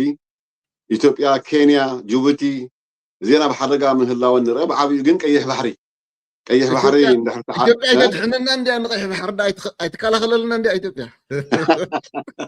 ስለዚ ብዓብዩ ቀይሕ ባሕሪ ኣብ ሓደጋ ይወድቕ ኣሎ ማለት እዩ ስለዚ ሄርሙዝ መፃወቦ ሄርሙዝ እንድሕር ተዓፅዩ እንደገና ከዓ ቀይሕ ባሕሪ እንድሕር ናብ ዓብይ ቅልውላው ኣትዩ ስለዚ እዚ ናይ ነዳዲ ጉዳይ ኣብ ዓለም ብጣዕሚ ኣሰካፊ ክኾነሉ ዝኽእል ዕድል ኣሎ ማለት እዩ ስለዚ ትራምፕን ነታንያሆን ነዚ ዓለም ኣብ ከቢድ ቅልውላው እትየሞ ኣለው ስለዚ እዚ እውን ኣብ ግምት ክንእቱ ክንክእል ኣለና እዚ ናይ ሑቲ ምንቅስቃስ ሕጂ ቀሊል ጌርና ክንወስዶ የብልናን ምክንያቱ ዳርጋ ሚሳይላት ደርብዮም ኣለው ኣብቲ ኩናት ከዓ ብዕሊ ክንኣቱ ኢና እዚ ጉዳይ ኢራን ጥራይ ዘይኮነስ ናይ ኩላህና ጉዳይ እዩ ዝብል ስምዒት ተፈጢሩ ኣሎ ስለዚ ጀሚሮም ኣለዉ ማለት እዩ ኣድብዮም እዮም ፀኒሖም ማለት እዩ ስለዚ እዚ እውን ተወሳኺ ኮይኑ ኣሎ ማለት እዩ ምስቲ ሕቶኻ ብምልዓል ኣነ ብቐዳማይ ሳልሳይ ውግእ ዓለም ክለዓለሉ ዝኽእል ኩነታት የለን ዝብል እምነት እዩ ዘለና ኣነ ክሳብ ሕጂ ስለምንታይ ዝብል ሕጂ ካልኣይ ውግእ ዓለም ክለዓል እንከሎ ሽዑ ዝነበረ ተሓሳስባን ሎሚ ዘሎ ተሓሳስባን በበይኑ እዩ ኣነ ከምኡ እየ ዝርኢ ማለት እዩ ዳሕራይ ሕጂ ሳልሳይ ውግእ ዓለም ክትፈጥር እንተኮይንካ እቲ ቁጠባዊ ቅልውላው ናበይ ጥርዙ ክበፅሕ ቀሊል ኣይኮነን ሎሚ ከዓ ብዙሓት ሃገራት ረብሓታተን ዝቐድማ ዳኣ እምበር ስቕ ኢለን ናብ ኩናት ዝኣትዋሉ ኩነታት ኣሎ ኢልካ ዝርአ ኣይኮነን ብናይ ሎሚ ተሓሳስባ ማለት እዩ ምክንያቱ ሳልሳይ ውግእ ዓለም ተተላዒሉ እዚ ዓለም ናበይናይ ገፁ እዩ ክኸይድ ገምጋሙ ቀሊል ክኾነ ወይ ከዓ ግምቱ ቀሊል ክኾነ ኣይኮነን ማለት እዩ ብሓፂሩ ግን እንታይ ክፍጠር ክእል ዝብል ነገር ተርኢና ኣሜሪካን ኤውሮጳን ይፋትሑ ምህላዎም ንርኢ ኣለና ማለት እዩ ናብኡ ገልካ ኢኻ ትኸይድ ስለዚ እቲ ምሕዝነታት ፈሪሱ ካልእ ሓድሽ ምሕዝነታት ክፍጠር ምዃኑ ብፍላይ ሕጂ ኣሜሪካ ምስ ናይ ካናዳ ዘልዓልዎ ሕቶ ኣሎ ትራምፕ ዝበሎ ምስ ናይ ኩባ ጉዳይ ኣሎ كمون مس من خاتولو زي ذا جرينلاند ناي دنمارك ونالو مالتي إذا كل زي تحسكا أب ترامب معك قريتها تصنيحه بأوروباويان مالتي سلازي عدل ناي محزنات ناي أوروبان ناي نيتون درجة يبقى على سلازي حدش محزنات ندات فترة كمسة نتي أمريكا لعلنات الدرج حدش محزنات كفترة لوزغ العدل مهلاوجن يريكايو تملكتات مالتي انت زي كوين جن سالساي وقع عالم كتلعل زفترة كلولاو قليل كوين نز عالم حس كان عبد الحمد متاو تراي زغون مالتي يا هراي مزمور توسع له قدي هراي انتايو تي كنتا زرئنا دلو حجي ناي حزب امريكا بخمزي حجي تسيو زلو ملكعو متسو ترامب ابز ጉዳይ ናይ ኩናት ናይ ሄርሙዝ ክትሓባበሮ ንዝሓተተን ሃገራት ኩለን ሕቆን ሃበን ነቲ ዓለም ለኻው ጎንፂ ከምቲ በአሞይ ሪኢና ዝነበርና ዘይክኾነ ክኸውን ይኽእል እዩ ኣብነት ኣነ በአሞይ ንሳልሳይ ኩናት ዓለም ከወጥጥ ዝኽእል ኩነታት ኣሎ ይብል ነይረ ሕጂ ትራምፕ ንኩለንተን ንነቶ ሓቲትዎ ነቶ እዚ ኩናት እዚ ዘይቁንዕ ኩናት እዩ ኣብ ዘይፅናዕናዮን ንዓና ኣብ ዘይትንክፍን ክንኣቱ እንደሊና ኢሉ ብዕሊ ከምኡውን ኩለንተን ኣብ ነቶ ዘለዎ ሃገራት ጣልያን ጀርመን እንግሊዝ ብቐንዱ ከዓ ስፔን ከዓ ብንጹር እቲ ዝሃበኦ መልሲ ምስ ርኢኻ ናይ ደንበ ምስ ትራምፕ ዝውግን ኣይተረኽበን በአንጻሩ ትራምፕ ነታ ዝኣተኻያ ባዕልኻ ውፃእያ ናይ ዝብል መልሲ ይጓኒፍዎ እንድሕር ሪኢኹም ሆንኩም ናይ ጃፓን ፕራይም ሚኒስተር ንኣሜሪካ ኸይዳ ንምንታይ ከየማኸርኩም ነዚ ጉዳይ እዚ ከምኡ ጌርኩም ምስ በለቶ እስኹም ዶ ካልኣይ ኩናት ዓለም መራኽብናን እንታሽናን ክትወጉና ከለኹም ኣማኺርኩምና ኢኹም ዝብል መልሲ ይመልስላ ናይ ካልኣይ ኩናት ዓለም ክሳዕ ክንደይ ናይ ቂመኛ ህልኸኛ ሰብ ምዃኑ እዩ ዘርኢ እዚስ ዳርጋ ዝተረስዐ ሎሚ ጃፓንን ኣሜሪካን ዝለዓለ ኢኮኖሚያዊ ዝምድና ዘለዎን ጃፓን ዳርጋ ኣሎ ዝበሃል ወታደራዊ መደበራት ናይ ኣሜሪካ ኣብ ጃፓን ዓሲሉ ዘሎ እዩ ንኣብነዞም ሕጂ 20,000 ድዮም ወላ 10,000 ካብ ጃፓን ዘጉዕዞም ዘሎ ሰራዊት ናብ ሄርሙዝ ከምፆም ዝበሃል ዘሎ ኣብኡ ዝነብሩ እዮም ኣብ ጃፓን ሕጂ ክሳዕ ክንድዚ ይኸይዱ እሞ ትራምፕ እዚ ካብ ኣጓነፎ ናይ ካልኦት ተፃመድቲ ኤውሮጳውያን ዘይምርካቡ ናይ ደንበ ክፍፍል ይፈጥር ዘሎ ኣይመስልን ስለዚ በአሜሪካ ብውሽጢ ህዝቢ ኣሜሪካ አንፃሩ ተላዒሉ ኣሎ እተን ካልኦት ሃገራት ደድሕሪኡ ዝኸዳሉ ምክንያታት ዓፅየን እቲ ተፈጢሩ ዘሎ ናይ መፃብቦታት ምዕፃው ተዛትየን ክፈትሕኡ ከም ዝኽእላየን ዝሪኣ ዘለዋ ምስ ኢራን ተዛትየን ክፈትሕኡ ክፍታሕ ከም ዝከኣል ዝኣምና እቲ ኩናት ኣብኡ ዝኸይድ እቲ ኣብኡ ዝግበር ፀረቲ ኒውክሌራዊ ሪኣክተራት ዝግበር ولا ون أتي إيران أطرياتولا زبها زلو 450 كيلوغرام جلز بلو زلو زون انتخونه سقيلكا بخمتي ناي فنزويلا استقبره باراشوت كيركاس وتادرات أوريتكا أنتلتلا بالكا تخيد نجار يكونن برتوعت انكاغا زدليو بغيلاتات ناي يونايت نيشن ناي نيوكليراوي كيلاتات تحليو كلا كجعز كوي كأخوص زلوا أمبر كم دللا يكاسقيل كخيد الكات أب تعش متملص نجار يكونن سلازي انتهي خاطري ترام نبينو تنتلت إلو يترفالو ترام الناتانيهون حقا زي بلو بترفلو ناتانيهون كلنا ناخده رحوق ميسايل مسددت إيران هاجرات أوروبا كابز حدا غاز نص أيكون كنن كساعد إنجليز بتصح ሚሳይላት ዘለዎ ሃገር እያ ስለዚ ኣብ ጎንና ተጠወሉ ኢሉሱን ኩለን ገስጊስዎን ትማሊ ዲፕሎማሲ ናይ እስራኤል ኣብ ኢትዮጵያ ንኢትዮጵያውን ካርም ዝኽእል ሚሳይላት ከም ዘለዎ ኢራን ስለዚ ካብቲ ሓደጋ ነፃ ከም ዘይኮነት ዝገልጽ መግለጽ ዝሃበ መግለጽ ኣሎ እዚኦም ኩሎም ክትሪኦም እንከለኻ ቱራም ንበይኑ ተንጠልጢሉ ነቲ ኩናት ናይ ምቅጻሉን ዘይምቅጻሉን ናይ ሞትን ናይ ሕየትን ምክንያቱ እስራኤላውያን ኣታሊሎሞ ዝነበሮም ገምጋምን መጽናዕትን ዘይተማልአ ምዃኑ ሪኦም ኣለው ንባዕሉ እስራኤል እንታይ ገይሩ ንሞሳድ ነቲ ብጉዳይ ኢራን ሒዝዎ ዝነበረ ፋይል ካብ ሞሳድ ኣግዲፉ ሕጂ ናብ ናይ ጸጥታ ድሕንነት ናይ ውሽጢ ዓዲ ናብኡ ኣረኪብዎ ደሎ ኣብኦም እንተኾነ ዘይምትእምማን ፈጢሩ ኣሎ እቲ ዝነበሮም ገምጋም እቲ ዝነበሮም ሓበሬታ እቲ ዝነበሮም ክግበሪ ተባሂሉ ዝነበረ ኩሉ ይተገብረን ምስ ተተኮሰ ህዝቢ ኣብ ኣደባባይ ክወፅእ ኢሎም ክወፅሎም ኣይከኣለን ንመፀኩም ኣለና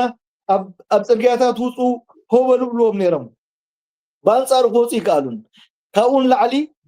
ንኣብነት ተፃወቲ ኩዕሶ ናይ ኢራን ኣብዚ ኣብ ኣውስትራልያ መፅአን ቀኔን ክሳዕ እውን ኣብዚ ዕቁባ ሓታ ሓቲቶመን ነዚ ነፂገና ዓደን ከይደን ህዝቢ ኢራን ከምቲ ንሶም ዝተፀበይዎ ብጥይት ናቶም እናተለብለቡ ኣብ ኣደባባይ ወፂኦም መንግስቶም ክይሩ እዚ ናይ ኩልና ሓደጋ እዩ መንግስቲ ክንቅይር ተቆና ብናይ ባዕልና ዓቅምን ብናይ ባዕልና ድሌትን ዝብል ህዝባዊ ሓድነቱ ዘርአየ ኩነታት ይተራእዩ እቲ ብሞሳድ ዝተኣልመ ኩሉ ፀረ ኢራን ምዃኑ ሪኦም ኣለው ስለዚ እንታይ ንምባል ቱራም ሕጂ ኣብ ጎኑ ዕሲሉ ናይ ምዕራባውያን ሓይልታት ጥምረት ገይሩ ነቲ ኩናት ክቅፅሎ ዝኽእል ከምኡ እንተኾነ እውን ናብ ሳልሳይ ኩናት ዓለም ከሰጋግረሉ ዝኽእል ኩነታት የለን ንባዕለን ሃገራት ከሊጅ እዘን ሃገራት ናይ ማእከላይ ምስራቅ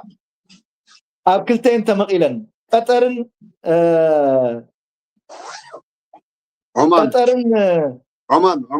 ዑማንን ካብቲ ስምምዕ ማለት ጥርዓን ናብ ዩናይትድ ኔሽን ዝቀርብ ነቲ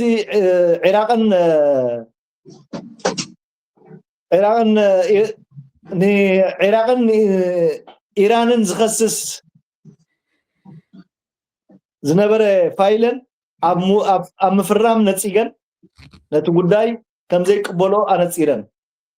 ምስ ኢራን ጎረቤትናን ኣካልናንያ ጉዳይና ምስኣ ብሰላማዊ መገዲ ክንፈትሕ ንኽእል ኢና ኢለን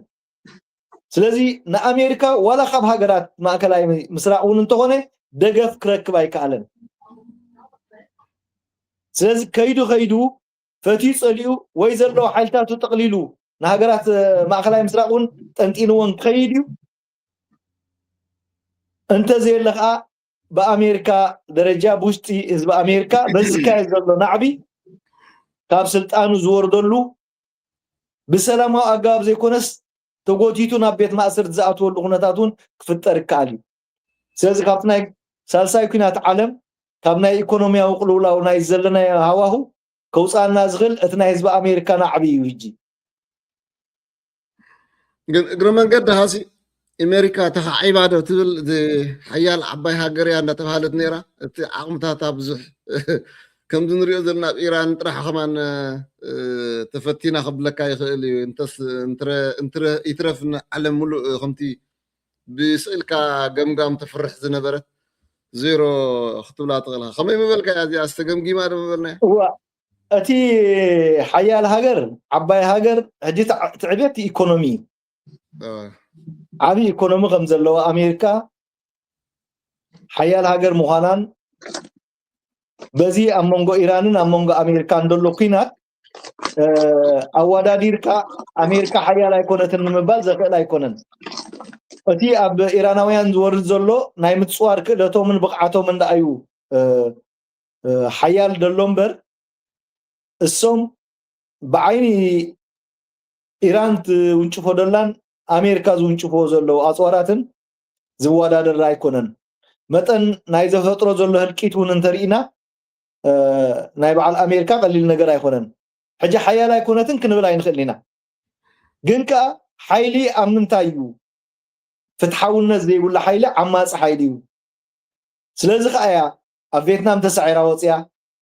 أب أفغانستان تسعيرا وطيا أب صومال تسعيرا وطيا كل جزي أمريكا حيال النهلت عبي إيكونومي النهلوا لعلو كل زغنا أطوار وقات النهلوا أبزقات وطو سعيرا زي تفلت أتخوم زقبرا زولقن زي فتحاولنا تايو أنا بزي مري إخوة alright كسجري أيانا وها مز كيف سجر كخلقها هراي اوكي بزغنا قال رقوا حيتات ابزنا يكونات مقلات كدلينا يومنياتو حزب ايران كميلو كم تنسوم تصبيو خويلو ابغدنا وصيو نسرعات كغلبطو حساب نيروم انتخونا جنزي عبي رقوا امريكان اسرائيل زبده مخانو حدنتو اتهزبي ايتناقنقن قليل قداي يكون نزي منياتو اتنسوم زحسبو كون كم زي كاله صنعات اب قالسي كساب كندي وسان مخانو كابزكن مهار نغينا مالتي مزت حايزه جن اتا امريكا عباي ديا زبل نجر انا عباي كونتني يزبل مناتو عباي تتغون سن ترامب بغدا الى نيرمات نترامب خم مراحي قرات مدرس ما امريكا حجي مسد صنحا لعلنتا زاميتكا حجون بزلو ودعو كنزات ناي عالم تاريخا امريكا حيال يا تبل تغيلها قال كم تمزمر زبلو حيال مالت فتحاو خينكا ز عالم بمحره كنابر تغابيرو خنابر انت غيركا حيال تكون نمبر ابنو سكف هاجر كيتكا دبداب بفصام حيالنا كله يكلني مالت قال ابزنتاي نمهر نحنا كن ايطراويان تلنا ممكن قال يوم من الاسيات سلسمع مالتي معول اصوار بمهلاو ناي عاوت مرغاغص كخون كم زيكل حدا فتحاوي حتو ولا كندزمص يمصا فصيمو كقوصيو كم زيكل يزرينا بزمات كم تمزمور زبلو اب فيتنام تسعيرهم امريكا اب الصومال تسعيرهم اب كل يوم ولا نامنت جنتا ياخذ دلي قال يوم بزحات من اسيات الله امريكاس نزي ابي ارتراز زلو سرعات قد قبيلهم لو تخبروا لهم صبي له مالتي اذا ايران رياض لنا دبدابه بارتراق تفصم امريكا ابزخونه هاجر اتيا لو تزرغاغصت له عدي يلن ديمقراطي تخلت له عدي يلن ስለዚህ እዞም بفلاي من اسيات ወይ ድማ ብርጌድና እዚ ግንባር ብርጌድና ሓመዱ ካብዚ ሒዞሞ ዘለዉ መርገጽ ታሪኹ ሉ ካብዚ ኩናቱን ክፈልጡሎም ማለት ሕጂ ኣብ ኤርትራ ጨቋን ስርዓት ኣሎ ዶ የሲ ትመልሲ ክውገድ ኣለዎ ድየስ ለውጢ የድሉ ዶ የሲ ብዓቕምኻን ጥራይ ግን ብዓቕሚ ህዝቢ ኤርትራ ጥራይ እምበር ኣሜሪካ ኣትያ ወይ ኣብይ ኣትዩ ክልውጠሎም ዝሓስቡ እንተኮይኖም እዛ ብኢራን ንሪኣ ዘለና ዕንወት ትፍፀም ዳኣምበር ኣብ ኤርትራ ለውጢ ከረጋግፁ ከም ዘይክእሉ ክንመሃር ክንክእል ኣለና ኢለ ዝኣምን ማለት ብሕፅር ዝበለ ያ ፅቡቕቲ ኣይትረፍዶ ኢትዮጵያ ብደረጃ ዓቕማ ተለቂሓ መሳርያ ኣምፂኣ ገለ እተን ዘምፅአተን ወላ ዝገዝአተን ትኩስ ኣቢላ ጠጠው ትብለሉን እንደገና ምስ ናይ ሓድነታን تقصلوا له ويكا تعوت له يكونني بعد أمريكا كمان بزي عالم حجز له عوتاي أنا لا anyway صبوا الله أقرب من قدام نتوم مس إثيوبيا تحزيل كاسكو تيزولو تسفى قطو اللهم زول ابن تلني أقرب من قدام ناب تقصل حتى خيدي أهلها يا راين قدي ما كوا قربان دي نورني أبى زبيتها ويجن بزخانة كل حدا يو حدنا التقاوم إيترا حجون ዋናዊ ህዝባዊ ሕቶ ድዩ እንታይ መበልካና ሓድነት ተቃውሞ ኩሉ ግዜ ህያው ሕቶ ናይ ህዝቢ እዩ ኣብ ዝኾነ ግዜ ማለት ኣብ ዝኾነ ግዜ بفلاي حجي جن سلامنتاي زيادة وعوع يخون انتلنا ماتشم حدنا دم بتقاومه كي ترى نويح كقاعدين هنا 3 عامات غيرنا لنا قال ناي حدنت مسرح نفتنمو نسو نبتنو እንደገና خلاي نفتن نبتنو ثالثاي نفتن نبتنو بغندو قاتي وصعنا حزبنا يقادد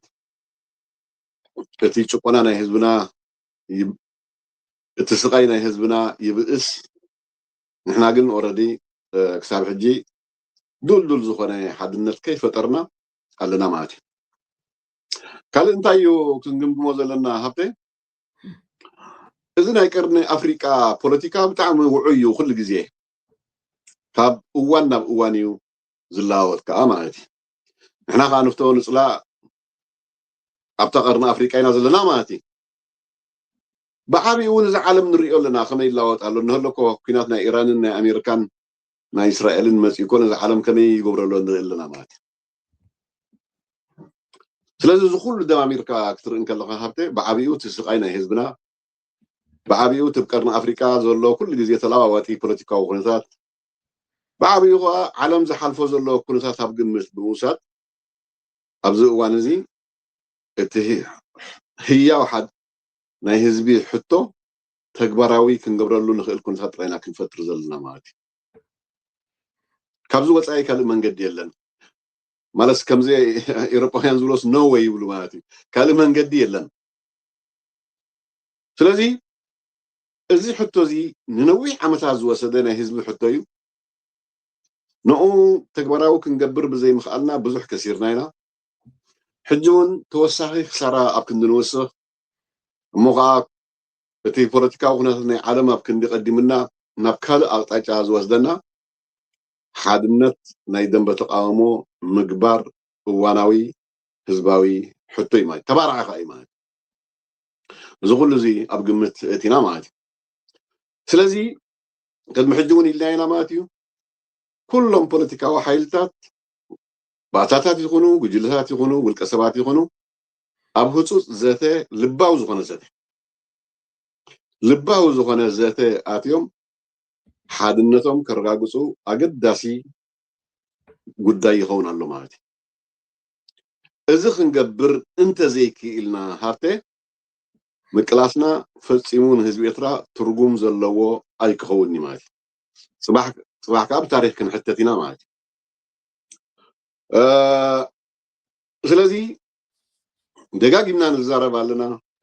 ደጋጊምና ሕቶ ናይ ህዝቢ ንገልጽ ኣለና ፖለቲካዊ ሓይልታት بفلاي إذا بوليتيكا وحيلتات أقدموا زنبرة نبار بوليتيكا وحيلتات بقدام إلنا يضامات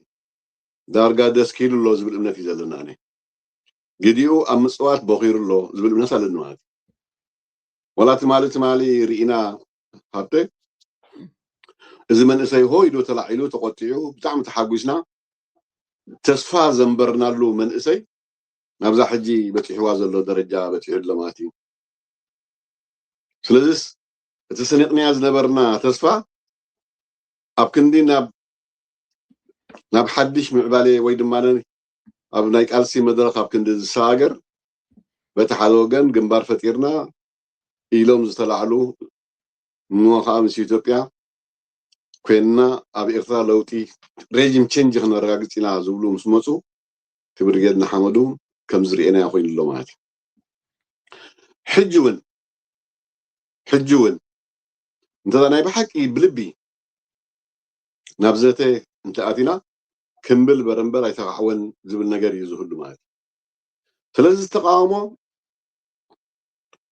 بزح كسرحو زخيل يسرح سلازي اللي حدا خاوخا قداي حد الناس سلازغنه نقداي حد النت بتخرت كريو كخيل الله زبل امنتي وزلنا اذا اجندا زون بقصالينا تزارينا له إذا ما سوى عتازون بغلصالي ناس زارينا المات فلذي حدنا تاوي حدنا تقاومه كل جزء وع هي ونا حزب حتى سلازغونه زي قالس الله زبل كله نزو قداي زي نمفتح ተርኡ ክጻወት ኣሎ ኣብዚ እዋን እዚ ካልእ ምርጫውን የብሉን እየ ዝብል ማለት ኣብዚ ኣጋጣሚ ንእግረ መንገደይ ደንቀነይ ኣብ ቃለ መጠይቕ ዝሰማዕክዋ ምምክን ሓው ጋዜጠኛ ሄኖክ መንሹ ሄኖክ ብጫ ንሕንበሉ ያ ሄኖክ ሄኖክ ተክለ እንዲ ሄኖክ ተክለ ወኢሌን ያሽማ መስለን ሰይተጋይ ኢሌን ተስፋ ገብሪሽ ትበሃል ምስቲ ብኣዴካ ኣብ ኣሜሪካ ብ2023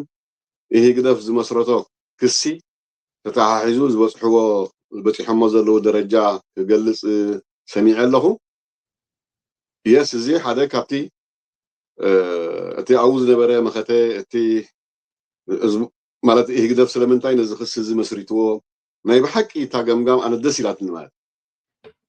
ምክንያቱ እቶም ዝኸሱ 150 ይኹን እምበር 13 ሰባት እዮም ኣቐዲሞም ከሲሶም ማለት ስለዚ እንታይ እዩ ኣቐዲሙ ንቅድሚት ዝወፀ ሰብ እንተደኣ ብክስን ብገንዘብን ዛንዛን ኣቢልካዮ ምክንያቱ ኣብ ክሳራ እንተኣትዩ በቃ ሽዑት ቃልሲ ደው ክብል ዝኽእል ምዃኑ ኩሉ ሰብ ዋንታይ እተወንብ ከምዚ ዓይነት ክሳራ ከኣቱ ይኽእል ኢሉ ክስንብት ከም ዝኽእል ስለ ዝፈልጡ እዮም ይህ ግደፍ ከምኡ ዝገብሩ ማለት ዝኾነ ግን እቲ ብኣሜሪካ ዝተረኣየ ብኩሎም ሸነኻት ሓደ ካብቲ ገጽ ናይ ሓድነት ወሲድና ሕጂ እውን ሓድነት እንተዳሃልዩ ካልእ ክስራሕ ከም ዝኽእል ነቲ ኣብ ኣሜሪካ ዝተገብረ ወይ ከዓ ክግበር ፀንሐ ቃልሲ እንዳነኣድና ካብ እውን ላዕሊ ጊና ክንከይድ ዘለና ማለት ሕጂ ኣነ እንታይ ክብል ደልየ ኣብዚ ኩሉ ግዜ ኣብ ሳዕቤና ኣይኮንናን ክንከይድ ዘለና ንሕና ኩሉ ነገር ተቐሪብና ኣለዉ ሓድነት ፈፂምና ንፀላኢ ገምጊምና ክንገብሮ ዝግባአና ነገር ፀላኢ እውን ከመይ ክነዳኽሞ ኣለና ኢና ክንሓስብ ዘለና እምበር ፀላኢ ብዘምፅኦ ኣጀንዳ ፀላኢ ብዝመፅኦ ክሲ ናብኡ እንተደኣ ኩሉ ግዜ ከነስተብህል ክንከይድ ኮይና ኩሉ ግዜ ካብቲ ዕንክሊል ኣይንወፅእ ኢና ብዓብይኡ ግን ሓድነት ጌርና ኩሉ ነገር ገምጊምና ክንከይድ ይግባአና ማለት ስለዚ እታ ቃለ መጠይቕ ኩሎም ኣብ ኣሜሪካ ዝቕመጡ ደለይቲ ፍትሒ ሰሚዖም እቲ ክግበር ዝኽእል ሓገዝ ክገብሩ በዚ ኣጋጣሚ እዚ ከዓ መፀዋዕታና ነቕርብ ማለት እዩ ብጣዕሚ ፅቡቕቲ ኣብ ኣሜሪካ ከምታ ክትብላ ዝፀናሕካ ከባድ ኩናት እንድያ ዘላ ሕጂ ባዕሎም ዝጀመርዋ ከምታ ብጫ ዝበላ ወይ ከዓ ሄኖክ ዝበላ ነታ ቀያሕ መስመር ባዕሮም ረጊፆማ እዮም ሕጂ እቲ ተቃውሞ እውን ብልክዕ እቲ ክኸዶ ዝግብኦ ትማሊ ዝኸዶ ብርጌድ ንሓመዱ ሕጂ እውን ክቕፅለሉ ብዘለዎ መልክዖም ገይሮም ዳርጋ ሕጂ ክልተ ሰብ ተኸሲሶም በዚ ናይ ኣሜሪካ ምስጓጉ መንገዲ ዘይተርፎም እዩ ካልኦት ከዓ ክስዕቡን ክቕፅሉን እዮም ስለዚ መዓት ምጥምጣም እዩ ዘሎ ከምታ ፃዊዕት ዝገበራ ዝበላ ንፅረ ኣብ ከዓ ኩሉ እቲ ኣብ ኣሜሪካ ዘሎ ኣቓልቦ ሂቡ ሓድነቱ ኣስሚሩ ሕጂ እውን እቲ ናይ ብርጌድ ንሓመዱ ዝነበረ ቃልሱ ክቕፅሎ ብዘለዎ መልክዕ እቲ ከም ኣገዳስነቱ እቲ ብገንዘብ ዘድሊ ብገንዘብ ፖለቲካሊ ዘድሊ ፖለቲካ በቲ ከድልዮ ዝኽእል ብሰላማዊ መንገዲ እውን ሰላማዊ መንገዲ ክቕፅለሉ ብዘለዎ መልክዕ ጀማሚርና ኣለና ንመስል ብዝኾነ ግን እግረ መንገዱ ከምታ ነፀራ ኣብ ዝፀውዓ ነቲ ዝሰምዕ መዝሙር ኣብዚ ዝበልክዎ ሕቶ እንደገና ክንብሎ ዝፀንሐና ንስከ ማእኸል ገርካ ፅቡቅ በዛ ዳሕረይቲ ክጅምር እሞኒ ፅቡቅ ብመሰረቱ እቲ ኣሕዋት ፀዊዖሞ ዘለው ናይ ክተት ኣዋጅ ንዓና ምክንያቱ ንህግደፍ ዛንዛን ኣቢልና ጥሩሕ ኣብ ዘትረፍናሉ ሰዓት ብርጌድ ንሓመዱ ከም ሓደ ዓብ ህዝባዊ ማዕበል ፖለቲካዊ ውድባትና ሲቪክ ማሕበራትና ዝተፈላለዩ ምንቅስቃሳት ኣብኡ ዓሲሉ ሓያል ነውፂ ኣብ ዝገበረሉ ነዚ ዝጥምዝዝ ናይ ግንባር ኣካያይዳ ኣዳኺምዎ እዩ እዚ ኣብ ኩሉ ኣሰር ገዲፉሎ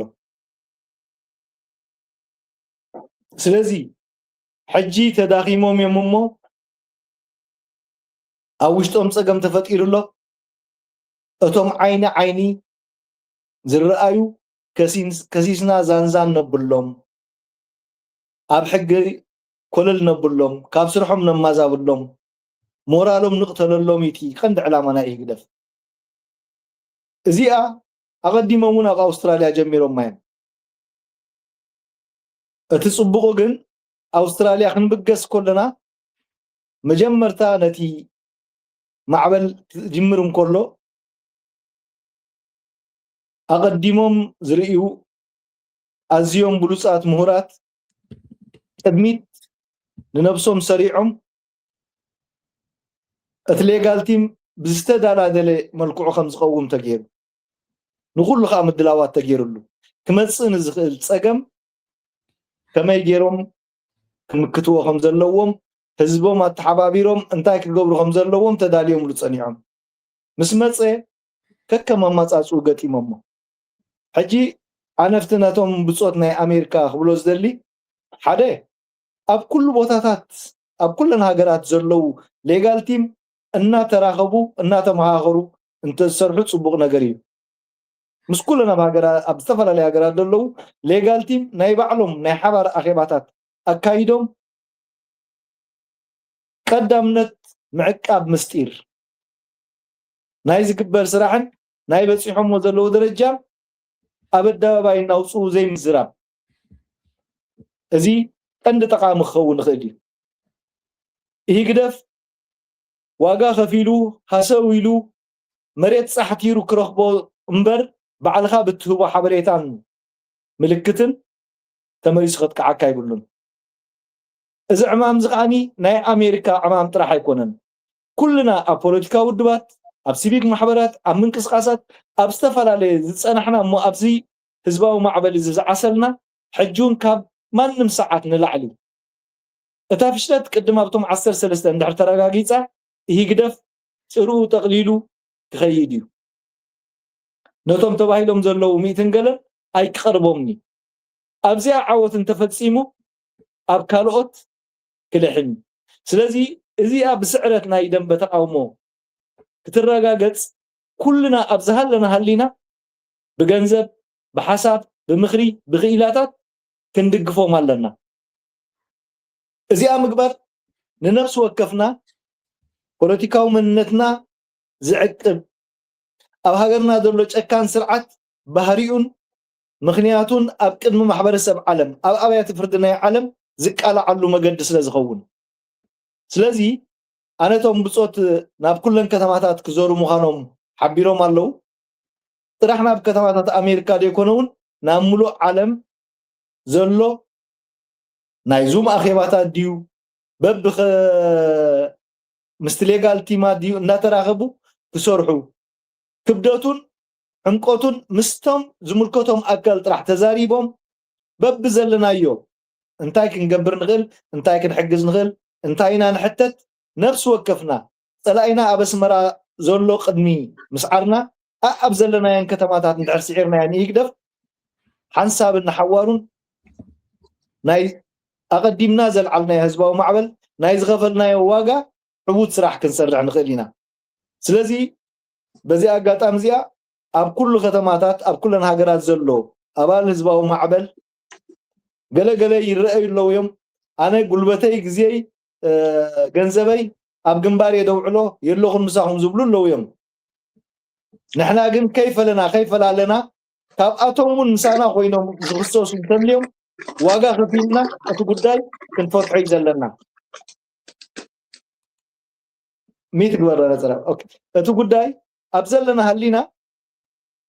ንማንም ሰብ ከይፈለና ኣባል ህዝባዊ ማዕበል ኮይኑ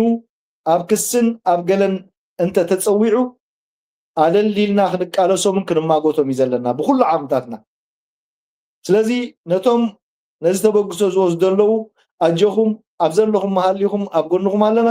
በብ ዘለናዮ ዝከኣለና ክንገብር ኢና እዚ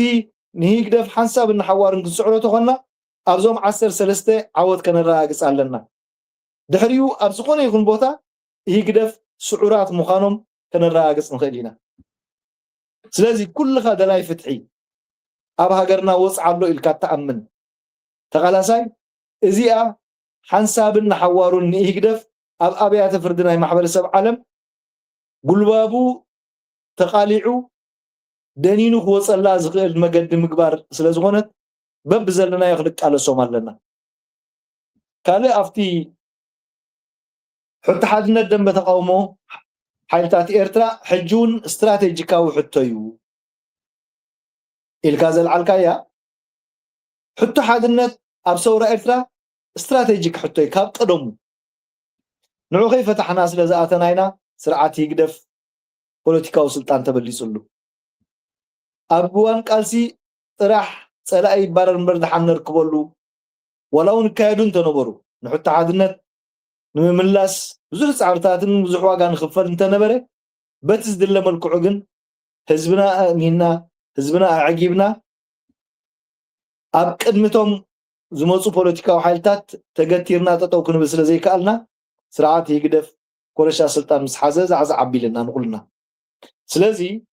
ሕጂ እውን ሕቶ ፖለቲካዊ ሓድነት ይዕበይ ይህናፍ ዝኾነ ይኹን ፖለቲካዊ ምንቅስቃስ ሲቪክ ማሕበር ናይ ምሁራት ውዳበ ምሁራት ዝተፈላለዩ ቀዳማይ ሕቶኦም ቀንዲ ኣጀንዳኦም ክኸውን ዘሎ ሕቶ ሓድነት እዩ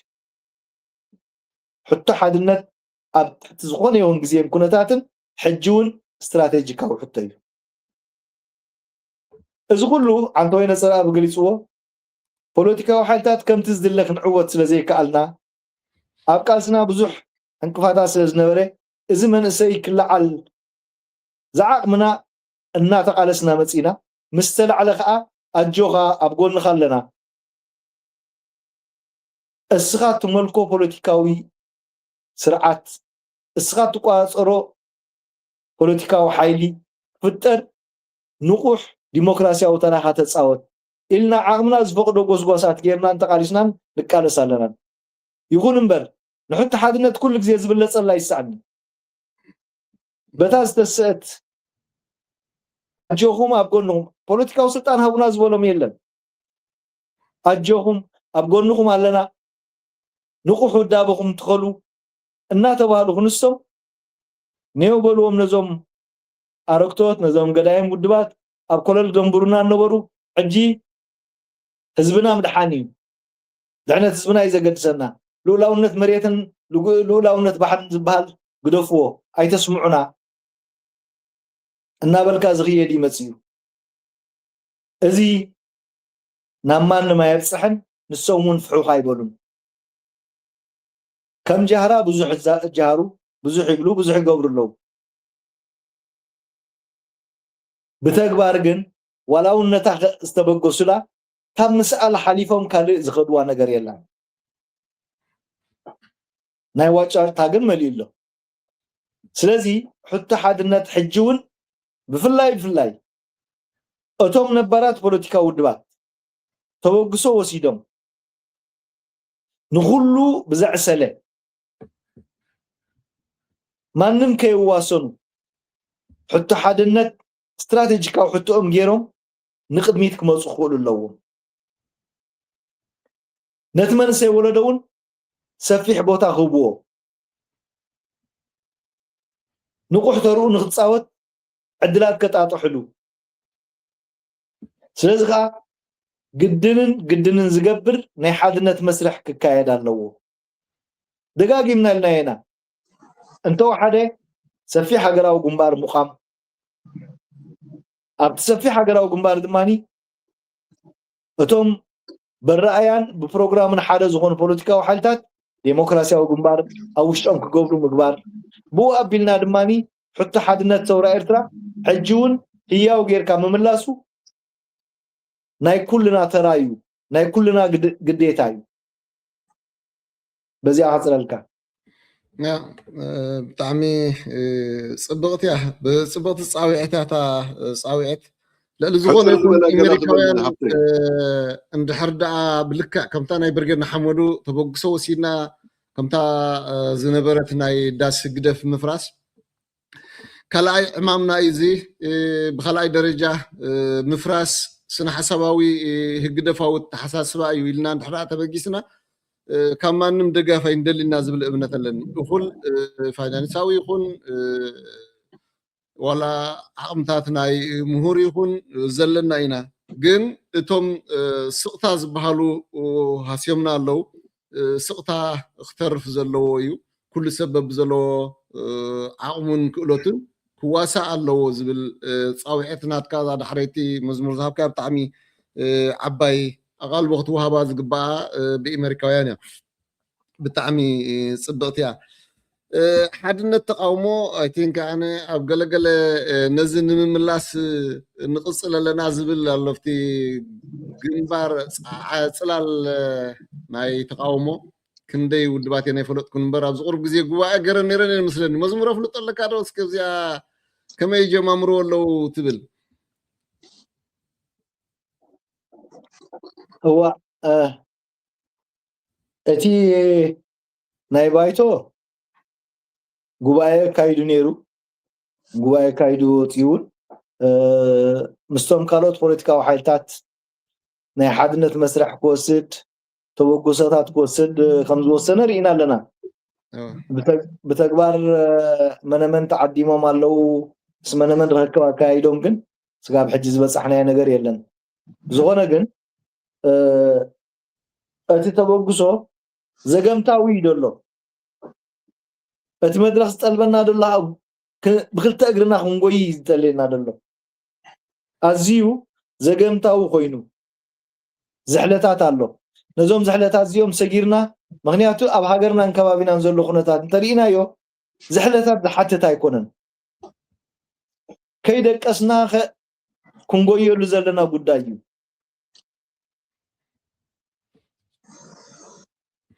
ያ ጽቡቅ ያ ከም ጅማሮ ጽቡቅ ብልካ ቁፅረና ይፈልጠን እምበር ክሳብ ዳርጋ ትዝበዝሓ ውድባት ኣለዋና ንብለን ተሳቲፈን ነፍቲ ጉባኤ መስለኒ ከባቢ 18 ውድባት ይኾና እንድዒ ስለዚ ምናልባት ዘይተሳተፉ ሁሉ እዮም ዋላ ዕድመ እውን ዘይቀረበሎም ዶ ይህሉ እንድዒ ከመይ ምዃኑ ኣፍልጦ ስለ ዘይብለይ ግን ሓደ ተስፋ ዝህብ እዩ እዚ እውን ጅማሮ እዩ ንምባል ደለየ ከምቲ ኩሉ ግዜ ንብሎ ከዓ እቶም ዲሞክራሲያዊ ተሓሳስባን ረዳእን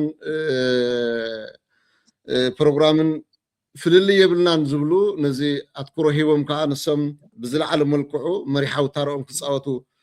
እግረ መንገዲና ፃውዒትና ንገብር ዝኾነ ይኹን ግን ፅቡቅ ጅማሮ እዩ ትክበሃል ዝፀንሐ ከዓ እቲ ናይ ሓድነት ተቃውሞ ኤርትራውያን ኩሉ ግዜ ትማሊ ሎሚ ፅባሕ ከይበልና ኣድላይን ኣገዳስን እዩ ብዘይኩ ክዕውተና ዝኽእል መንገዲ የብልና ንምባሉ ሓደ ዓብ ነገር እዩ ኣያ ኣለካ ዲ ውድእ ስለ ዘለኹ እዋ ኣለኒ ሃዳይ ሕጂ ክብሎ ዝደሊ ብሓፂሩ ሃብተ ፀላኢና መቸም ሓደ እዩ እቲ ብኤርትራ ዘሎ ስርዓት እዩ ስለዚ ቀዳማይ ነገር ካብ ደውታ ክንወፅእ ክንክእል ኣለና ማለት እዩ ካብ ደውታ ወፂና ከምቲ መዝሙር ክብሎ ዝፀንሐ ዓለም ይኹን ከባቢና ይኹን መቸም ከመይ ይኸይድ ኣሎ ንርኢ ኣለና ከመይ ብህፁፅ ይለዋወጥ ኣሎ ንርኢ ኣለና ንሕና ከዓ ብዘገምታ ወይ ከዓ ብደውታ ንኸይድ ኣለና ማለት እዩ ስለዚ ካብ ደውታ ክንወፅእ ኣለና ማለት ክልተ ፀላኢና ሓደ ክሳብ ዝኾነ ካብ ምንፅፃግ ወፂና ኣብ ምክባር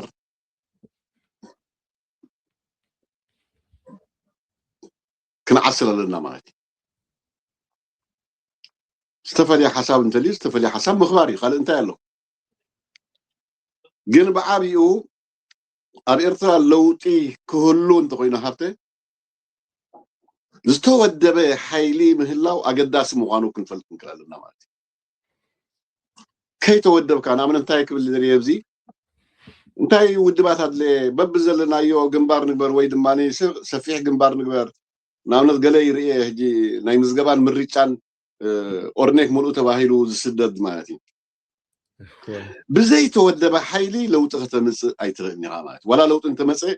ዘተኣምን ለውጢ ኣይከውንኒ ማለት እዩ ስለዚ ነዚ መንእሰይ እውን ናብኡ ኢና ክንመርሖ ዘለና ማለት ዘይተወደበ ሓይሊ ዋላ ለውጢ እንተምፅእ ዘተኣምን ለውጢ ንህዝቢ ኤርትራ ከረጋግፅ ኣይክእልኒ ማለት እዚ ክስመረሉ ይኽእል ኣሎ ማለት ኣብ ውድባት ጉድለት ኣሎ ዶ የስ ነቲ ጉድለታት ክንቅርቦ ከነመሓይሾ ናይ ኩላህና ፃዕሪ ይኸውን ማለት እዩ ተዘይኮይኑ ግን ዘይተወደበ ሓይሊ ለውጢ ከምፅእ ይኽእል እዩ ኢልካ ምእማን ትክክል ኣይኮነን ዝተወደበ ሓይሊ ንኣብነት ከም ተመክሮ ኣምፂና ኢና ሱዳን ኣምፂና ገለ ኣምፂና ኢትዮጵያ እውን ኣምፂና እቲ ዘይተወደበ ሓይሊ ለውጢ ረጋጊፁ ግን እንታይ ኮይኖም ኣለውቶም ሃገራት ንርኢ ኣለና ማለት ንሕና እውን ብዘይተወደበ መልክዕ ዋላ እኳ ስርዓት ክወድቕ እንተኸኣለ እቲ ብኤርትራ ዝትከል መንግስቲ ويكا لوط يزمص حيلي كعنصصنا مليسو كا اب داغماي قالسي كمرحنا نمبر كعوتنا زي كل مخانو كنفلط نكل وي وحشنا زلو لوط كون كم زي كل كنفلط لنا مال كالي بعبي انت يا خبل دلي نزمن اسي سفي بروباغندا وسرح كم زدليو امينو زدن بتقامو سفي بروباغندا وسرح كسرح الله مالتي زغا تلفزيون ناي تقاومو بمغبار يكون راديو ناي تقاومو بمغبار قصال زغونه نقحات كدل مغبار كدلي مالتي كالي بعاوي ግን هافته انا زي حجي قال يوم ممكن سفي دبلوماسياوي صراحه انت سريحك لو تراقص خيلي طبقا انت غيركا تباهيلو زخيد قالسي من قد عوز زي مغانو كنفلت نكلنا حجي اب قالسي دبلوماسياوي صراحات قدر له ودا يسي تملسي ولا حنت زكاه ነገር የቡላም اتكند ግን ዝስራሕ መጀመሪያ ትኩረት ናይ ሃገራት ክትረክብ እንተ ኮይንካ ዲፕሎማሲያ ዕውድ ዲፕሎማሲያዊ ስራሕ ክሰርሕ እንተ ኮይንካ ኣብ ኤርትራ ቁልዑ ክህልወካ ኣለዎ ማለት ኣብ ኤርትራ ትሰርሖ ፖለቲካዊ ስራሕ ዘይሃለወ እንዳሃለወ እንከሎ ኣነ ዲፕሎማሲ ሰሪሐ ጠበቃ ገይረ ኣሜሪካ ክሰምዓና ሃገራት ክሰምዑና የሚልካም አንገር ምባል ኣነ ወላ ሓንቲ ትርጉም የብሉን ስለዚህ እንታይ እዚ ደንበ ተቃውሞ ሓድነቱ ኣረጋጊጹ ኣብ ኤርትራ ቁልዒ ክህልዎ ምግባሪ ምስቲ ኣብ ውሽጢ ዘሎ ናይ ለውጢ ዝኾነ ህዝቢ ምትእስሳር ምፍጣር ስለዚ እቲ ብኤርትራ ትገብሮ ፖለቲካዊ ስራሓት እቲ ብኤርትራ ትገብሮ ዕማም ነቲ ናይ ደገ ዲፕሎማሲያዊ ስራሓት ዝጸሉ ምዃኑ ክንፈልጥ እንክላልና ማለት እምበር ዲፕሎማሲያዊ ስራሕ ኣይኮነን ፖለቲካዊ ስራሕ ዝጸልዎ ማለት እዚ ሕጂ ንሪኦ ዘለና ፖለቲካ ግን ብኣንጻር እዩ በቃ ጠበቃ እንተ ጌርካ ድሕር ተኻቲዕካ እንተ ዳ ገለ ጌርካ መምክን ይህደፍ ክንስዕሮ ንኽእልና ዋላ ሕጂ እውን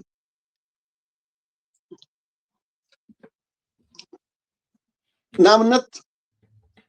ንሕና ነቲ ስርዓት ቢዚ ክንገብሮ ስለ ዘይከኣልና ኣብ ኤርትራ ክሳብ ኣብዚ መፂኡ ክኸሰናን ገንዘብና ክኽስረናን ዝኽእል ዘሎ ማለት እዩ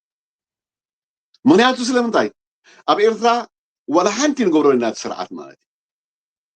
ስለዚ ቢዚ ክኾነሉ ዝኽእል ዕድል የለን ኣብ ኤርትራ እንተ ደኣ ቁልዒ ጌርካ ብዙሕ ኣብ ስቕታ ዘሎ መንእሰይ ኣብ ጎንኻ ክኸውን እዩ ብዙሓት ሃገራት እቲ ውሽጢ ትገብሮ ስራሕ ርእዮም ነቲ ናትካ ናይ ለውጢ መስርሕ ክሕግዙ እዮም ስለዚ ቀንዲ ናይ ደንበ ተቃውሞ ፀገም ሓድነት ዘይምግባሩ ሓደ ጉዳይ ኮይኑ ኣብ ርእሲኡ ከዓኒ ኣብ ኤርትራ ዘለዎ ፅልዋ ብጣዕሚ ዳርጋ ትሕቲ ዜሮ እዩ ማለት እዩ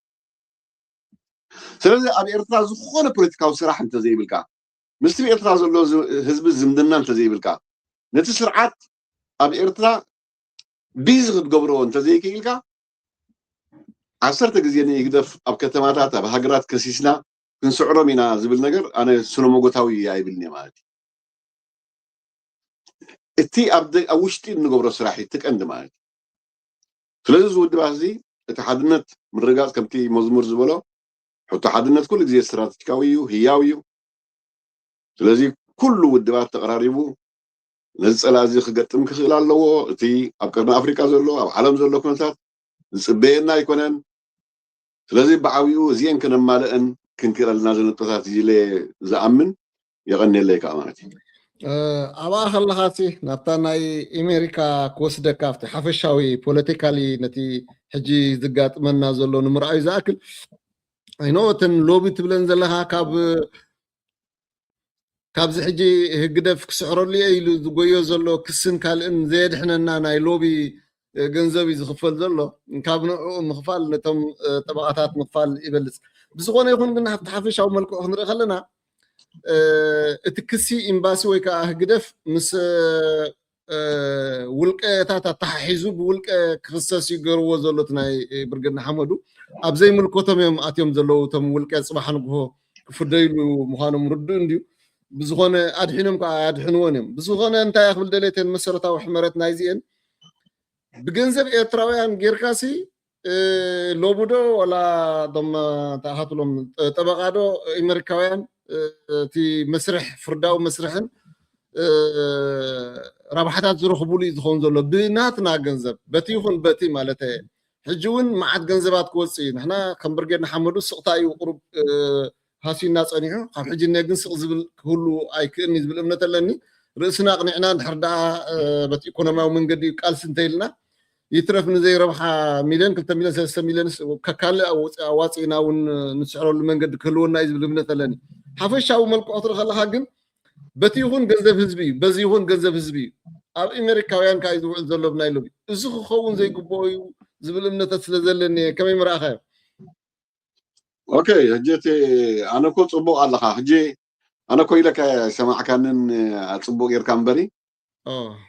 ايه كده في خسرنا زلوس على ارترا بيزي خون قبرس لزي كالنا يويله مالتي اسكاني هجي ولا زب كتماتات يكون اب هاغرا زغبر قال سططو كبلالو مالتي يكونكن ግን እቲ መጀመርያ ክንሰርሖ ዝግባአና ኣብ ኤርትራ ጥራይ እዩ ኣብ ኤርትራ ንስርዓት ቢዝ እንተገርናዮ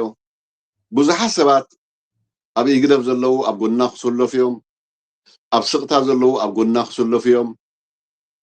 ኣብ ርእሲ ወላውንቲ ይግደብ ክረኽቦ ዝኽእል ቁጠባዊ ረብሓውን እንዳጎደለ ክመፅእ እዩ ብዓብዩ ኻነት ስርዓት ቢዝ ንገብሮ ስለ ዘለና ኣብ ውሽጢ ዘሎ ህዝብና ከዓኒ ኣጆኹም ክብለና እዩ ስለዚ እዚ ኩሉ እዚ ኣብ ግምት እቲኻ እቲ ወሳኒ ኣብ ደገ ንገብሮ ቃልሲ ዘይኮነስ ኣብ ውሽጢ ንገብሮ ቃልሲ ምዃኑ እቲ ናይ ውሽጢ እንደገጸሉ ማለት እዩ እዚ ክብለካ ከለኹ ግን ሕጂ ከምዚ ናይ ኣሜሪካ ባዕሉ እንተኸሲሱት ስርዓት ክትምክቶ ስለ ዘለካ ወላ ሓንቲ ክትገብር ኣይትኽእልን ግን ሕጂ እቲ ናህና ድኽመት ኣበየናይ ጎኒ ምዃኑ ይግደፍ ፈልጥ እዩ ማለት ሕጂ ኮታ ዓላማ ሒዝዋ ዘሎ ፍልጥ እያ ሃብተ ነቶም ኣብ ቅድሚት ዝረኣዩ ሰባት እንተ ደኣ ብቁጠባ ዛንዛን ኣቢልናዮም ገዝኦም እንተሃጊርናዮም ሴፍ ዝገበርዎ ገንዘብ እንተ ደኣ ተበሊዖም እንተ ደኣ ደኽዮም እቲ ካልእ እንታይ ኣትወልብ ዝኽኣቱ እዩ ኢሉ ክስንብድ እዩ ወይ ክብህርር እዩ ካብ ዝብል መንፈስ እዮም ዝብገሱ ማለት እዩ ሕጂ እንታይ ይኽብለካ ደልየ ኣነ ሕጂ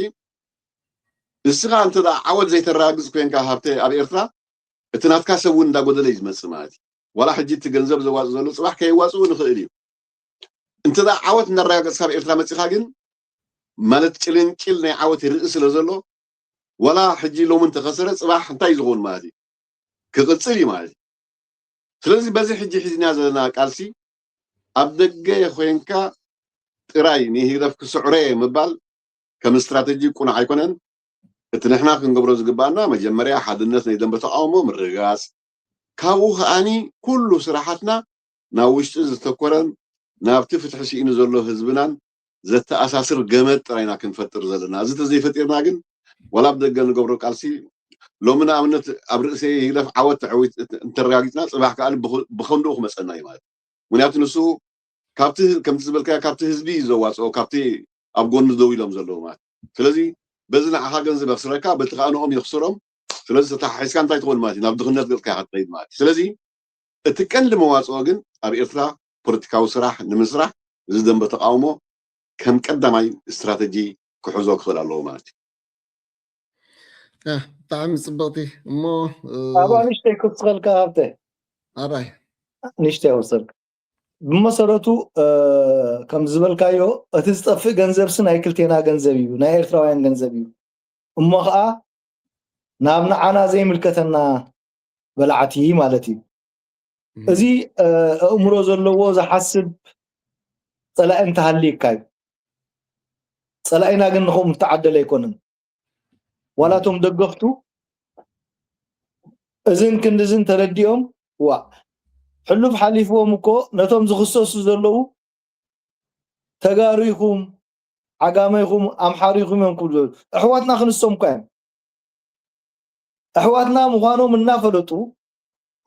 ሓንሳ ኣምሓራይ ገብሩኻ ሓንሳ ትግራዋይ ገብሩኻ ሓንሳ ገለ ገብሩኻ ሕጂ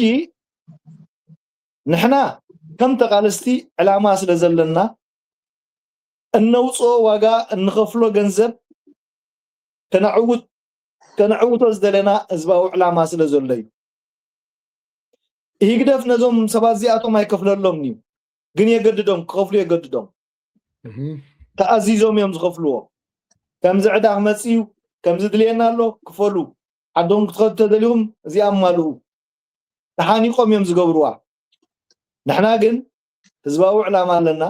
من تعلامنا من تي بصوتنا نبت علامات تطوزولو زخصوص زلو نعلامة لهم زغفلو زلو واقع مخانو أميننا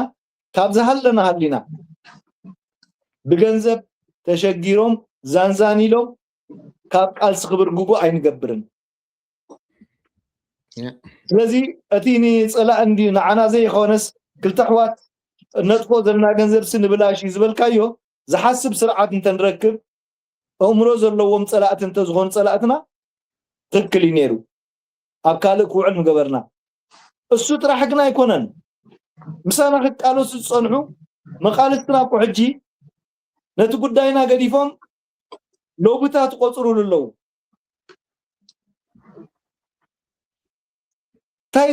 انتايز قبر لوبي اسكي لوبي خابز قبروس عمتهم قريب انه هلا شديش ورحم شو عطورهم عليفهم انتاي ما دميعهم زيات بهال بالسنة صرت زيات استقبرت عوتها الله قبلنا يكونون يوم اب عامت جن بحساب شوعات الشحن ورحي كندا يوم كفلو سلازي ولا افت تقالاسايون تقالاساي يزبل زلو اقالسا لو زبل زلو نبعلو نتي تتحيز صن حزباون معبل نتي تتحيز صن حزباو قالسي بغون بمطمزاس ناب زيت دلاي مقد وسيدو زيت دلاي مفنيچال اطريو نخمزن ود خمزن اب دغه حبيرنا نخين قطم كاي يغبرالو بزغونه ግን كند زغونه يخونتي اتي زغوان فدل صقم حجون እዚ ህዝባዊ ማዕበል እዚ ማንም ኣብ ጎኒ ናይዚ ቃልሲ እዚ ብምፋሩ ኣብ ሓደጋ ክወድቕ የብሉን እሶም ተገዲዶም እዮም ዝኸፍልዎ እቲ ስርዓት ባጀት ኣውፅኡ ኣይማጎተሎምኒ ንሕና ግን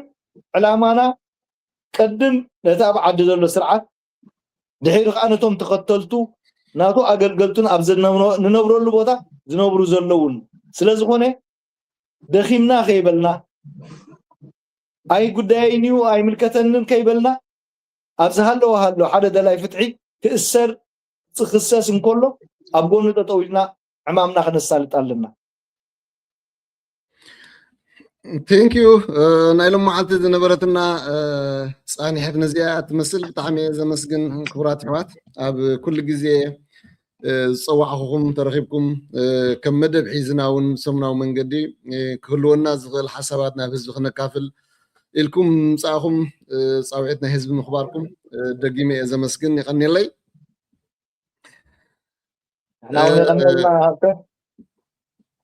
نحن هون يغني لنا هابتين تم سني لهم سمعنا كل جزء مسكانا عبوتو مخانو كنحبر نفتو